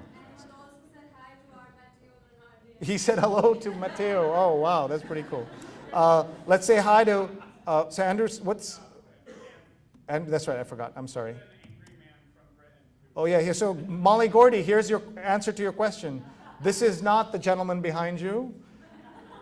This is the angry Andrew from Cambridge, England. And this is the happy Andrew from Scranton, the Electric City. And a reporter, recent graduate from the J School. Not recent anymore, right? What class of? 11. Oh my God, okay. But he was sitting right where you are, medical journalist, as he says, at Reuters, and follow him, Andrew M. So one of the things I would do, Andrew, is in your Twitter handle, put the M in capitals. So that if you can, if Twitter allows you to do it, so that it really stands out. And you might even mention it again inside if you wanted to. But here's his email address, so if you have a question. And Andrew was class vice president? No, I was just on the board. Well, you were on the board, but you were very active. You had also been on SPJ before you came to Columbia, right? Yeah, I was on the national board. All right, so say hi to Andrew and follow him as well. So I want to go get right now to LinkedIn, and I'm going to ask Patricia Kitchen, who's going to come up to that microphone over there and talk to you about LinkedIn a little bit, and help me to talk to you about LinkedIn. How many of you are on LinkedIn? Look at that. How many of you know what you're doing on LinkedIn? Look at the hands fall. Your hands fall because you are not sure what to do on LinkedIn, or you turn into Indian dancers, right? You're going like this. Yeah. But who knows LinkedIn? Raise your hand. If you're confident about LinkedIn, raise your hand. Come on. Okay, so I'm from India, so I love outsourcing. So I'm going to outsource to you guys. Raise your hands again. These are the people who are going to help you. Come on, raise your hands. And these are the people you're going to talk to. So I'm going to ask Patricia to give you her top LinkedIn tips. Patricia Kitchen, at Patricia Kitchen, common spelling of both names, is a terrific expert on all things careers, career management, branding, LinkedIn. So please talk to her, get to know her, name check her right now. If you're running out the door, make sure you tweet at her and run out the door if you can. But anyway, go ahead. Hi, well, thank you for that build up there. I'm not sure if I'm an expert in all those things, but I'm certainly interested in all those things. LinkedIn is something that I really started to develop an interest in way back when it first was launched. I never really got active in it until I started taking classes with Sree. So again, how many people actually have profiles and check it maybe every couple of months at least, right? So, okay, so you're there, you see what it is. You see that it's not the kind of place where, it's not the go-to place where people are going to be announcing that they've sadly murdered their wife or that they, post things where people have to then resign from their positions in Congress. It's a little bit tamer than that, and I worry that sometimes people think that because it's tame, it doesn't have all those high-profile things going on, that it's something that you can just overlook. I would invite you to really consider spending a lot of time to get really immersed in it, to learn what it's about. You don't have to be there every day. It's not like a Twitter or a Facebook, but really learn the ins and outs, especially if you're a journalist. It's a fabulous resource tool. It's a research tool. You can, once you know the ins and outs of it, you're able to track down sources and find great story ideas. There's actually a group very cleverly called LinkedIn for Journalists, and you can go and ask to become a member of it. They have free training for journalists. The next one actually is August 15th. So if you join the group, you can just do this little 30-minute telephone training. And you can see how people actually use it for a research reason. Please go ahead and do that. Mention that you heard about it in Shree's class, and I'm sure they'll be delighted to have you just come, join the phone conversation, and just see how it works as a research tool. As far as creating a profile, there are certain things, and if we can, Sree, is it possible to have a LinkedIn, maybe Emily's, M-I-E, yeah. There are a few places, it's like a brilliant tool for personal branding. People so many times think that it's all about finding a job, and it's so much more than that. It's really almost like your own personal website. Is it as good as your own personal website? No. But it's just become so advanced. There are so many things there beyond just your work history. And you're able to really craft this in a way that you let people know what you want to be known for. It's a way to sort of be looking to the future. It's not just about what you've done in the past. And you can sort of craft this in a way that people can understand who you are, and it helps you attract certain kinds of opportunities. This is a wonderful profile by Emily Meitner, who is involved in Social Media Weekend, and we do presentations together here. You'll see the very first thing, of course, is her name. She has a fabulous photo. You really have to have a photo here. Again, this is just like with LinkedIn, probably the same photo that you use, the Twitter, the same photo you use on Twitter there would work for this. Underneath her name, this is a place where so many people, all they do is they put their job title, right? Or they might put student at Columbia Journalism School, or whatever. It's just like one little thing that they put there, and it's so, there's so much more than what that title is. Look at what she's done here. She's a speaker, an entrepreneur, community strategist, career optimist. That tells you so much about her. And this is really important because when her profile comes up in a list of names on LinkedIn, that's what shows up. It shows up her name, her photo, and that little tagline that goes right underneath there. Mine is journalist and educator, Newsday web reporter, insatiably interested in social media. You can tell people what you're really interested in there. And it's one of these things, Sree is talking about how, it's about digitalization and also specialization. So you can talk about what you're really specially interested in. Another thing that you can do is, there's a place where you can customize your URL so that when you... Let's see, how many people have done that? Everybody should do this. Great. And also, just so you know, I just tweeted out a list of resources. There are links to resources about LinkedIn. There's one in there that tells you exactly how to do that. You just go there, and LinkedIn will explain exactly how it is that you claim your name. Here it is. Really. She just tweeted it. So. Yeah. So you can claim it. Yeah. So you can claim your name. So instead of having, Molly Gordy or Matthew Lenardi problems. Yeah. Exactly. You could, or a whole bunch of gobbledygook there. You can have, you can have your name there. So it's really like a customized URL. From there we go into, let's see, the summary section. And that's where you get to tell a story about who you are. Here you are, you're in graduate school for journalism, and you can load it up with a lot of keywords, but you have to remember that people, real human beings, are going to be looking at this. This is a wonderful place where you can tell a story about you. You can talk about who, what led you here, what in your past has brought you here. What is it about journalism that you find so fascinating? How many of you have already worked in journalism? I think a lot of people have experience already. What are those magic moments for you? I mean, what is it that makes it, why are you here? And what are some of the things that you've done that really are special to you? It's not just about saying, these are my skills, this is what I can do. This is a place where people can read and get a story of you. And this is what makes you stand out from other people. Let's think. And also if you're making a career change, this is a perfect place to explain things. Maybe you're a, dental technician becoming a journalist, right? There's some fascinating story there. Like you can kind of explain things away. Maybe you've had a break in your career. You're able to talk about that in the summary section. Let's see. So let's pick that up. So any questions for Patricia so far? We're just, in the interest of time, we're just going to pick this up. Anything else? Zooming through. Well, I think there's skills. I think that there's a really important thing to know about LinkedIn, and that is that it's a career management tool, but also the chief executive of LinkedIn just, I don't know, a few months ago said that one of their key strategies, one of their goals moving forward is to be really a premier publishing venue. So they already have a lot of content from influencers and big name people, but there's speculation out there. What if they start hiring professional journalists to really do reporting? It's the kind of thing that maybe when you graduate here, maybe LinkedIn will help you find a job, or who knows, Sure. Maybe LinkedIn will be your job. So it's something to keep an eye on there.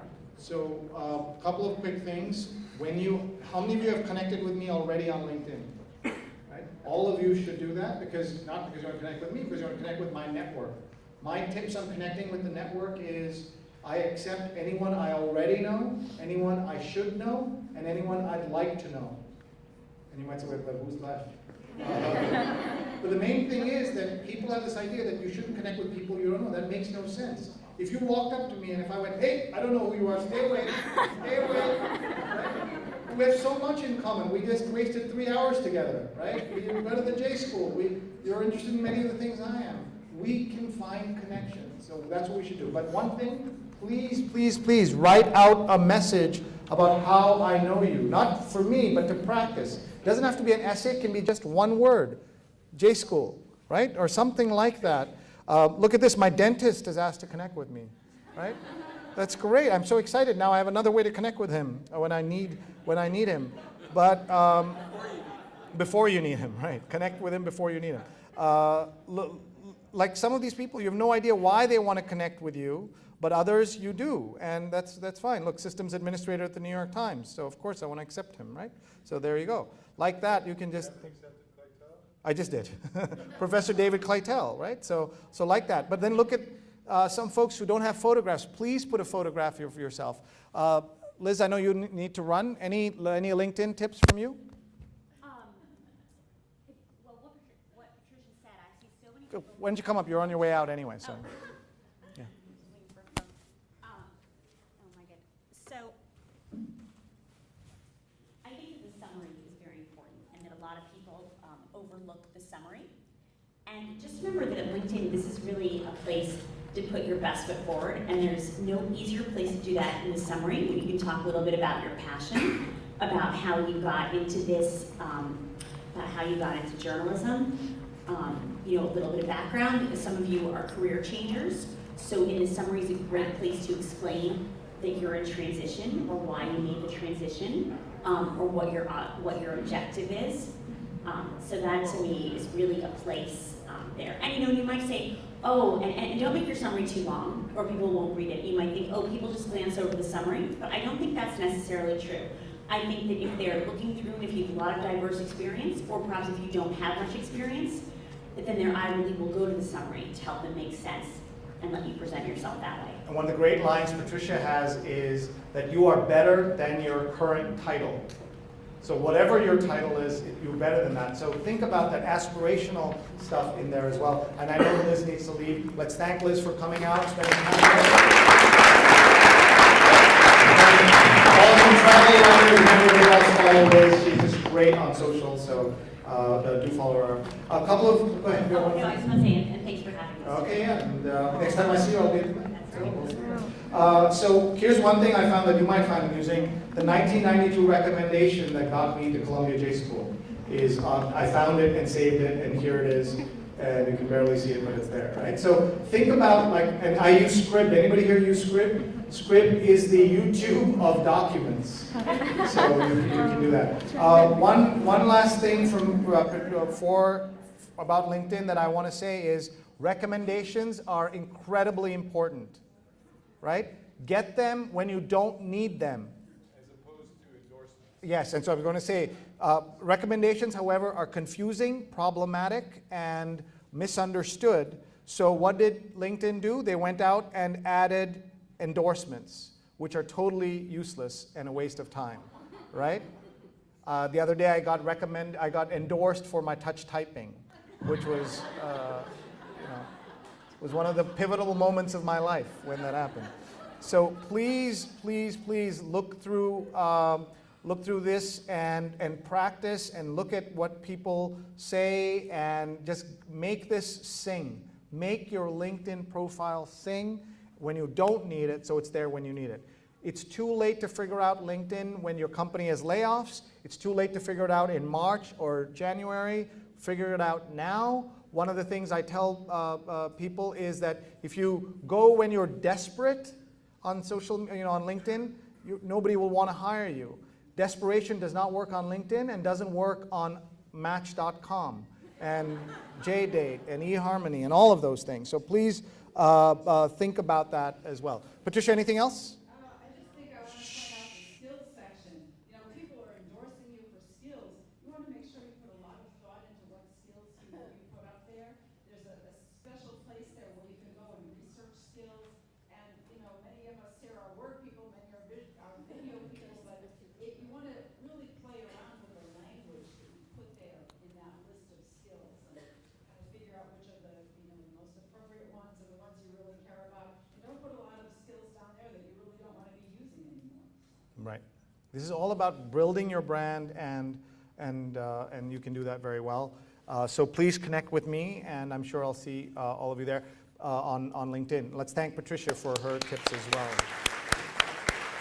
Please follow her and look at the link that she just sent out. So you can see, look, 14 of you retweeted it. That's fantastic.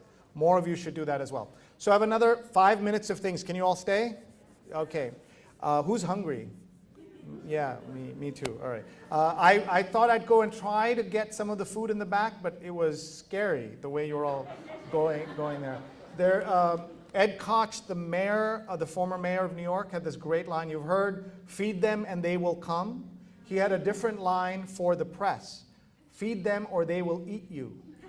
And so he had the best buffets at every press event. One of our former deans was press secretary to Ed Koch. Tom Goldstein was press secretary. He's not the Tom Goldstein who runs SCOTUS blog. It's a different Tom Goldstein. So what the same problem Molly Gordy had, we're talking about as well. So this is what I was saying. So Patricia, when she looks at this, these 21 people who liked and favorited her stuff, she doesn't really connect with you, right? But if you retweet her, mention her, then more likely that, and look at what Brian did. Brian, are you still here? Brian is a alum, and look what he did. He's really connected with her. She will notice this because he did the RT. So it doesn't mean you shouldn't do the regular RTs, but you should think about this. Patricia, what about getting a background for your link, your Facebook, your Twitter? I think you should be doing that. All right. Okay, so I want to just do two things. I want to talk a little bit about Facebook. Facebook is about to change the world yet again. And what do I mean by that? It's changing it because it is making photography more important. And that's why I want you to practice your photography. And that's why I want you to know that every photograph on Facebook that's this big is about to become this big. And what that means is pictures are going to matter. So you should be practicing like he is. You should get up, walk around, take pictures, get behind, take photographs. Very, very important that you do that. So that's one thing happening on Facebook. The other thing happening on Facebook is that they are building out this idea of the graph search. By the way, my wife and I recently became US citizens, and thank you. They give you a copy of the Constitution, so I posted this saying, hiding behind the Constitution. And this is an example where you can have fun on social, right? I know most of you think I'm the most boring guy in the world because I want to ruin social media, but you can have fun. You can have a personality within reason on occasion, right? You can do that. Facebook, you can have a lot more fun. Facebook is more open, but you're still professional and fun. There is a way to do that, and you will get to it, and you will, so maybe many of you do that already. So we can connect on Facebook, right? You can connect with me here, facebook.com/SreeNet, or you can connect with me on my business page, which is only business stuff, which is all technology tips. It's Sree Tips. So facebook.com/Sree Tips. And if you go here, you'll see my postings and ideas and things. A few years ago, Latoya, who I told you about, SPJ did a SPJ fundraiser that if enough people gave money, I wouldn't tweet for a full day. It was hilarious, and we raised a couple of $1,000, so it was hundreds of people donated to shut me up. It was called Silent Sree Day. But it was the opposite of what Alicia Keys and Britney Spears did, who said, if you don't pay, we won't tweet. And nobody paid, and so it was a problem. This was the opposite. If you don't pay, I will tweet. So that was kind of funny. But so this is where you can see my technology tips on Facebook. If you don't want to connect personally, you can connect there as well. I would urge you on Facebook to make lists. How many of you have lists on Facebook? Raise your hands. Keep it up. Again, I'm outsourcing to all of you. Get to know these people. Lists will help you in reporting because you can create lists of people. You should have lists of sources. You should have lists of topic areas, cities. So if there's a bombing in Atlanta, God forbid, I can know in 10 seconds all the people I know in Atlanta and see what they're saying and what's going on. But you should also have a list called Creepy Cousins. How many of you have creepy? No, don't raise your hand. You need this because you need to be their friend because otherwise they'll complain to grandma, but you don't need them to see every picture you post, right? So that's what the lists can do. It's very effective. But I want to spend a second on what's called graph search. How many of you have graph search? All of you are getting it, 1 billion people, and it's going to change Facebook. What it does is I can find in 10 seconds, watch this, I can say, friends who live in Brooklyn. Let's see, and let's see the, well, my wife doesn't live in Brooklyn. I don't know why it thinks it does. She does, but here are, and there's my friend Himali right there, and there's Raju, and there's Jack, and Karen, and all these, and there's Priya and her dog, and Adrian, and Noah. All right, and there's Cons, who we talked about before, right? We talked about Cons Preddy, and there's Unmesh. And so this is easy, right? So I can say friends who live in Brooklyn who are, let's say, male. And that'll pull up a list. And then who are single. What? Look at these hunks. Just look at these hunks. They're just so... Just look at this. Oh, there, it's one of the hunks right there. Anyway, so what you can do is, this is not the scary part, all right? So what I'm about to show you will tell you that graph search is, as if you're a journalist, really exciting and a breakthrough. And a marketer, if you're exciting, it's exciting and a breakthrough. But if you're a human being, and it's not often the same thing, it's absolutely scary. Because what it can do in 10 seconds, it can call up people who are not my friends who live in Brooklyn and are single. Watch this. In the same amount of time, I'm just going to do people who live in Brooklyn and are single. Hold on. And are single. And these are people who I don't know. Some of them I don't know. And you'll just see them here. And they are single on here. And you can see this, right?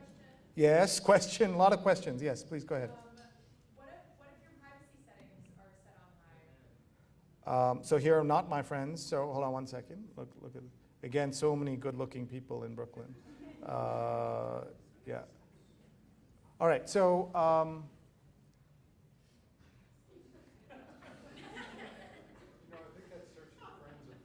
No, these are not my friends. I said not my friends. All of my friends are up on that list. This list are all your friends? But I said not my friends. Single who are not my friends, or you can say singles who are not my friends or friends also, you can do that as well. So what was the question? I'm sorry? The question was pertaining to privacy. Yeah, so privacy settings. What has happened now on Facebook is it's the end of the the completely closed Facebook account is no longer possible, right?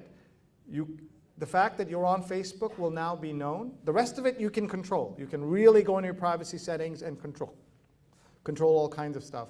But the fact that you're on Facebook will now be public, and that's. Let's say I made my information in my section private. Right. Would I even be able to show up on these lists? And there's a problem is there's all this rolling out now. You should check to see what you have told Facebook. Like, did you tell it you're single, you're female, all that stuff, or you live in Brooklyn? So that's the thing. As I said, it's exciting and scary. If you're a journalist, it's very useful. I've used it already for stories and to contact people. So that's the thing. Linda, tell us about the big Facebook change that just happened the last 2 days that you were talking about. Yeah. You want to come up here? Yeah. And these are the last few things, and then we're done, guys. Go ahead. This is at Wordwhacker. Remember to quote her if you're. And you can also connect with me on LinkedIn. It's like, I'm not Wordwhacker on LinkedIn. I am Linda Bernstein. And so you just can look for me there. So Facebook had this algorithm for what post you saw called EdgeRank, and everybody hated it. You can almost get around it by changing your privacy settings, for each friend you have on Facebook, you can really show how much you want to see of that person. And then on Tuesday, Facebook made an announcement, and people sort of knew it was coming, that they did away with EdgeRank, something that people had hated for years. So now suddenly, instead of wanting to limit your stream, they're now making your stream bigger, and I'm seeing more posts from people. If you don't see a post, they'll put it back there until they can tell by your scroll that you've looked at it. So this is really, it's interesting because one thing that, for instance, Guy Kawasaki says about Google Plus is, why would I want to be on Facebook when I'm only going to see 10% anyway, because Google Plus, everybody might have 10% of the amount of users that Facebook has, but everybody sees it. Well, this is, this one-upping each other, that Google Plus and Facebook have been doing for a while now. This is Facebook saying, aha, Google Plus, there's a real, you now can't say that because people are going to be able to see almost everything they want to see by scrolling through their Facebook feed. So you're going to see stuff, that's great. Be prepared to be overwhelmed, that's great. Other Facebook? Thanks, Linda. Other Facebook questions? Yes. Okay, one second. Let's just do Facebook. Yes. Hey, folks, say hi to our friend Susan Portnoy. Her Twitter handle is Susan Portnoy. Go ahead. So I thought the whole point of Facebook limiting would be the fact that you could, all the boosting, and that was their business model. So how, if they're letting people see everything that you're putting up, what's the point of boosting or ads? It's because it will show better. It'll show more, and if more content's seen, then more people will be engaged, and then they can make more money off of it, right?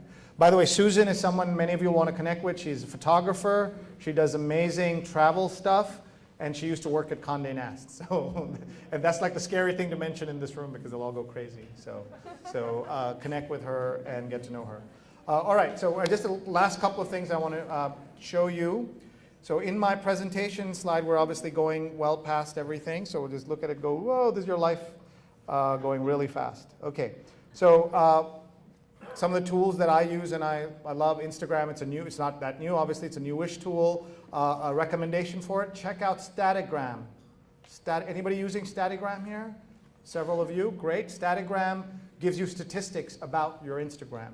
And it allows you to build these beautiful Facebook cover shots built off of your Instagram. Like 40 Instagram photos to build your background. It is beautiful. Check that out. Any Instagram questions? Yeah. Yeah, I know that Instagram was updated kind of recently. Yeah, with the video, 15 seconds, yeah. Well, yeah, but also, again, just the privacy-related question. Right. With, Go ahead. Now Instagram has access to all the photos you've ever, I'm not really sure what the deal is. I haven't been following it, so any Instagrammers want to jump in with anything? Okay, so we'll look into that and we can chat. One thing about Instagram is, again, it can be used to build your profile, build your brand. But maybe that's a place where you don't care as much and you just want to have fun pictures. You can do that, and that's, I think, much easier on Instagram. I'm on Instagram. I'm Sreenet, S-R-E-E-N-E-T.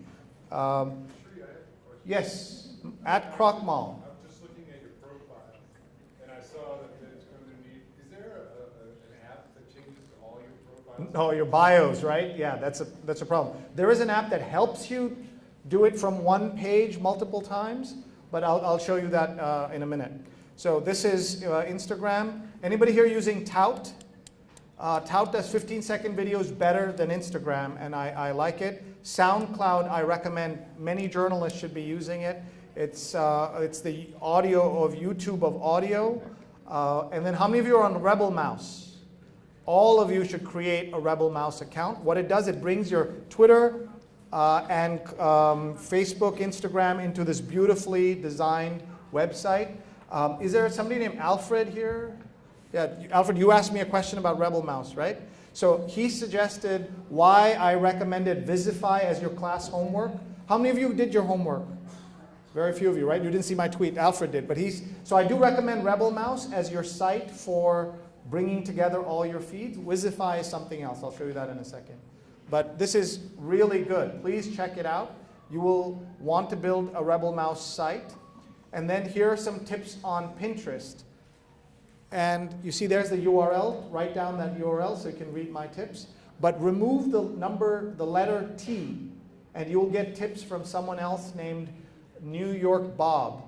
He has, at New York Bob, he's a Columbia grad, he has 600 followers on Twitter. You say, so what? But he has 1.3 million followers on Pinterest. And he is not the only man on Pinterest, contrary to what you might have heard. But he is terrific, and he's a journalist. You should follow him. So let's go right to the last two slides. Last three slides. Change your media diet. How many of you read Mashable every day? All of you should be reading Mashable every day. It is the most important site you're not reading if you're not reading it. because it's about the future of communications, about journalism, and they hire a heck of a lot of Columbia J School grads. 1 year, Mashable hired the same number of people as the New York Times and Bloomberg.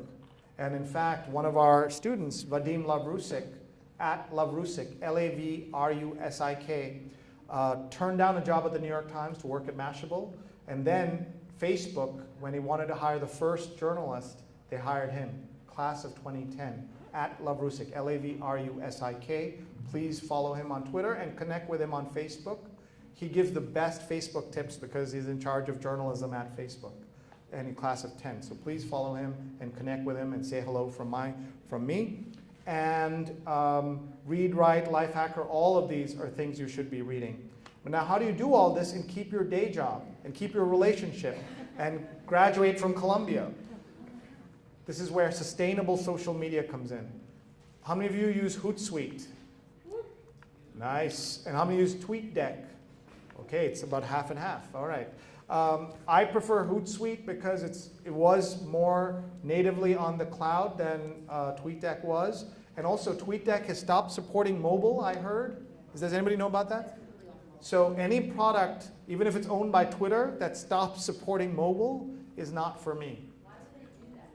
Because, I don't know, because Twitter wants you to use Twitter, the native Twitter app, over the other one. You can manage more social media. Yeah, it can do many more things, yeah. And you can do it free, or you can pay $5 a month, which I do. Nutshell Mail, anybody on this? When you're a busy journalist or journalism student, Nutshell Mail brings all your social media mentions in one single email once a day. It is so useful. It also gives you a list of all your new followers, as does Twilert, all your new followers, which is really nice. So you can study them and see who to follow. Yesterday, New York Bob found out that Microsoft, the company, only follows 1,000 people in the world, was following him. He didn't realize it. So look at that. But I want to warn you, it also gives you a list of all your unfollowers. And you are not ready for that, right? You will cry. You will need therapy. Please do not look at that list. And then Mow, this is the website that I was talking about, Bliss Control, which allows you very easily to get to all the changes you need to make. So here's what I need to do. I need to change my bio on all these things. So I can do them like that. Does everybody see how that works? Or I want to change my password on all these things. And what I could do is bore you all by changing my bio on all these things with you here. No, I'm not going to do that. Any questions about this? Bliss Control. Yeah, it's awesome. It's really, really good. Okay, so now what we're about to do is the final thing, and then we're done. I want to see if anybody has one general question that you think everybody should know. Yes? Yeah, are you familiar with the website contently.com? Yeah, Contently or Contently.com was created by our student, Shane Snow, here at the J School. And I'm just going to show it to you. Shane Snow. Let me pull this up. Is that why you asked? Because he's a grad? No, just a great site. Yeah, and he graduated 2 years ago from the J School. Sorry, that's not him. Shane Snow, here. Here you go. And Shane, this is okay because he's a cartoonist and he raised $2 million for his startup, so he can do whatever he wants, right? Shane is awesome on social. He's one of your alumni network, and please do connect with him. And this is where, again, we talk about the numbers don't matter, right? Bob, New York Bob has 600 followers on Twitter, but he's so successful, it doesn't, don't worry about the numbers of followers. Look what he's done. And he's built Contently, and he encourages all of you to have a free Contently account. And tell us your name so that people can talk to you about Contently. Pierre? Okay, so talk to him about Contently. And then I also want to show you a site that you should all join called Muckrack. Anybody here on Muckrack? All of you should join because it builds really neat profile sites for you of your work. And it brings out your tweets in one place and your portfolio. You can do all kinds of things, and people can track you, and you can find other journalists very easily on Muckrack. So you can go out and look at this. And if you want to find hundreds of journalists, you can connect with them. There are 15,000 journalists listed there. It is an awesome, awesome tool. And the same guys who created this created another tool called Who Shares My Link? I think that's what it's called. Never guess URLs, by the way, in public. Terrible. Shares my links. Anybody remember what this is? It's muckrack/who shared. That's easy, right? So here's what I do. I can take an article, I'll just show you, from rebelmouse.com/Sree, and this pulls up. By the way, this is what I used to look like when I started at Columbia. Not on this. Anybody know who this is? One of the most famous names in the world. That's Amar Bose of Bose Speakers. And most people don't know he's Indian, but he is. Or his dad was Indian. And I love telling people he's Indian, as well as Freddie Mercury. How many people didn't know Freddie Mercury is Indian? He's Indian. We'll talk about it another time.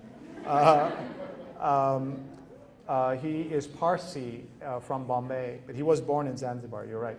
And I heard Sacha Baron Cohen dropped out of the movie, is that correct? Yes. That is I thought he'd be an awesome Freddie Mercury. But anyway, so here's what I can do. I can take this article, click on it here, and then go into whosharedmylink.com, right, like this, and then count shares.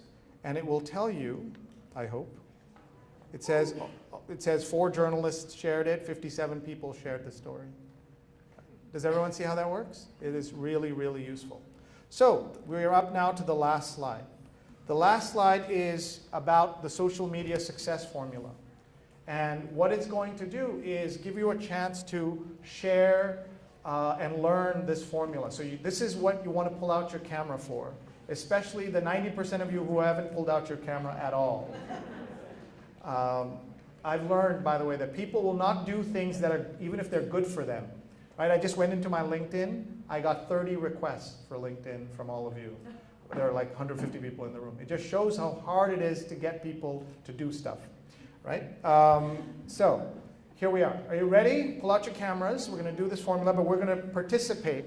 You're going to say the words out loud. You're going to say this formula out loud. And this formula is a series of words. And we're going to pretend we're in a Catholic church on Sunday, led by a Hindu priest. How many of you have ever been in a Catholic church on Sunday led by Hindu priests? Nobody. All right, so it's a weird church. All right. Are you ready? Are you ready? Yeah! Hallelujah! Hallelujah! Hallelujah! Amen! We haven't even started yet. Okay. This is the last time I will be doing this as a full-time Colombian. I'll be back to teach. So all right, so I really want you to put some energy into this, and Mo is going to train the camera that way so everybody can see you all do this. And we're going to say these words together. It starts with the word helpful. All right, ready? No, hold on. But I want you to be loud. I want you to do this really well, okay? So we're going to start with helpful. Louder! I can't hear you! Sing it, sister! Say it, brother! Take me home, mama! Hallelujah! Louder! Brief, entertaining, fun, occasionally funny. Amen! There you go. You can applaud. Social media success formula. All your postings don't have to be all of these all the time, but all your postings have to be some of this all the time. Somebody looked at this and said, Sree, this is not a social success formula, this is a media success formula. Think about your favorite websites. But I now say it is a life success formula. It is a J-School success formula. Think of your most interesting people you know. They're a combination. And I know people like Himali who are lawyers in the room. Actionable does not mean what you think it does. It doesn't mean let's sue somebody. Right? By the way, Himali is a member of Community Board 7 in Brooklyn. 2 in Brooklyn. So for RW1 people, you might want to get to know her about this. But anyway, so I'm going to leave you with a couple of final thoughts. One, thank you for coming out on a Friday for an optional class. Remember, you get what you paid for. Just remember that, right? You are going to get them the notes? Okay. Okay, but she's going to write up all the notes and share them through me. She'll share them with all of you. So let's thank Linda for doing this. Word whacker. Let's thank Mow at Croc-Mall for building out this this video, and it's going to be up where afterwards? It'll be archived on Croc-Mall somehow, so you'll share it with you. So let's thank Mow for doing that. Let's thank at Patricia Kitchen.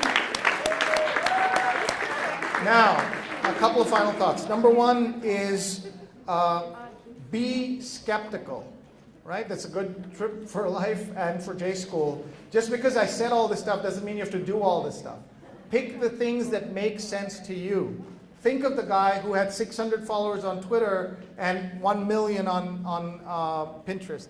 Take it slow, take it easy, and this is part of your larger work that you're doing, right? Much more important to concentrate on your reporting, your journalism, your sourcing of stories, all your writing, your shooting. All of that's much more important than this, but this is part of it. Please remember what Sig Gisler said and a term he coined. Sig Gisler is at S. Gisler, Gissler. Professor Sig Gisler is the administrator of the Pulitzer Prizes, so somebody you should know. And at S. Gisler says that we should be tradigital journalists. Tradigital, that means traditional journalists with a digital overlay. So please think about that, where you have the traditional skills and values, but you understand digital. And that's what all of you are being trained to do. And finally, someone once said to me that the scarcest resource of the 21st century is human attention. Not clean water, clean air, but human attention. And therefore, the brands, the journalists, the people that know how to get a sliver of human attention, they stay in business. Everybody else goes under. So think about how you can take the social, be part of the larger work you do, and train it like a laser on the things you want to do. And then finally, for all of you, you're about to have the most unbelievable year of your life.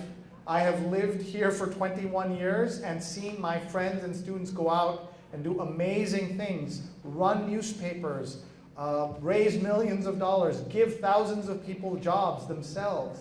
And they've all done a great, they've had this great life out there in journalism. And the fact that you're all going into it and are enthusiastic and optimistic is wonderful. The faculty here are going to change your lives. And I'm going to miss this place, but I'm going to be around in the fall. If I can ever be of help, please let me know. And I'll talk to Rebecca about arranging some field trips to come out to the Met. You've given me almost 3 hours of your attention, and that's an incredible gift. Thank you very much, everybody.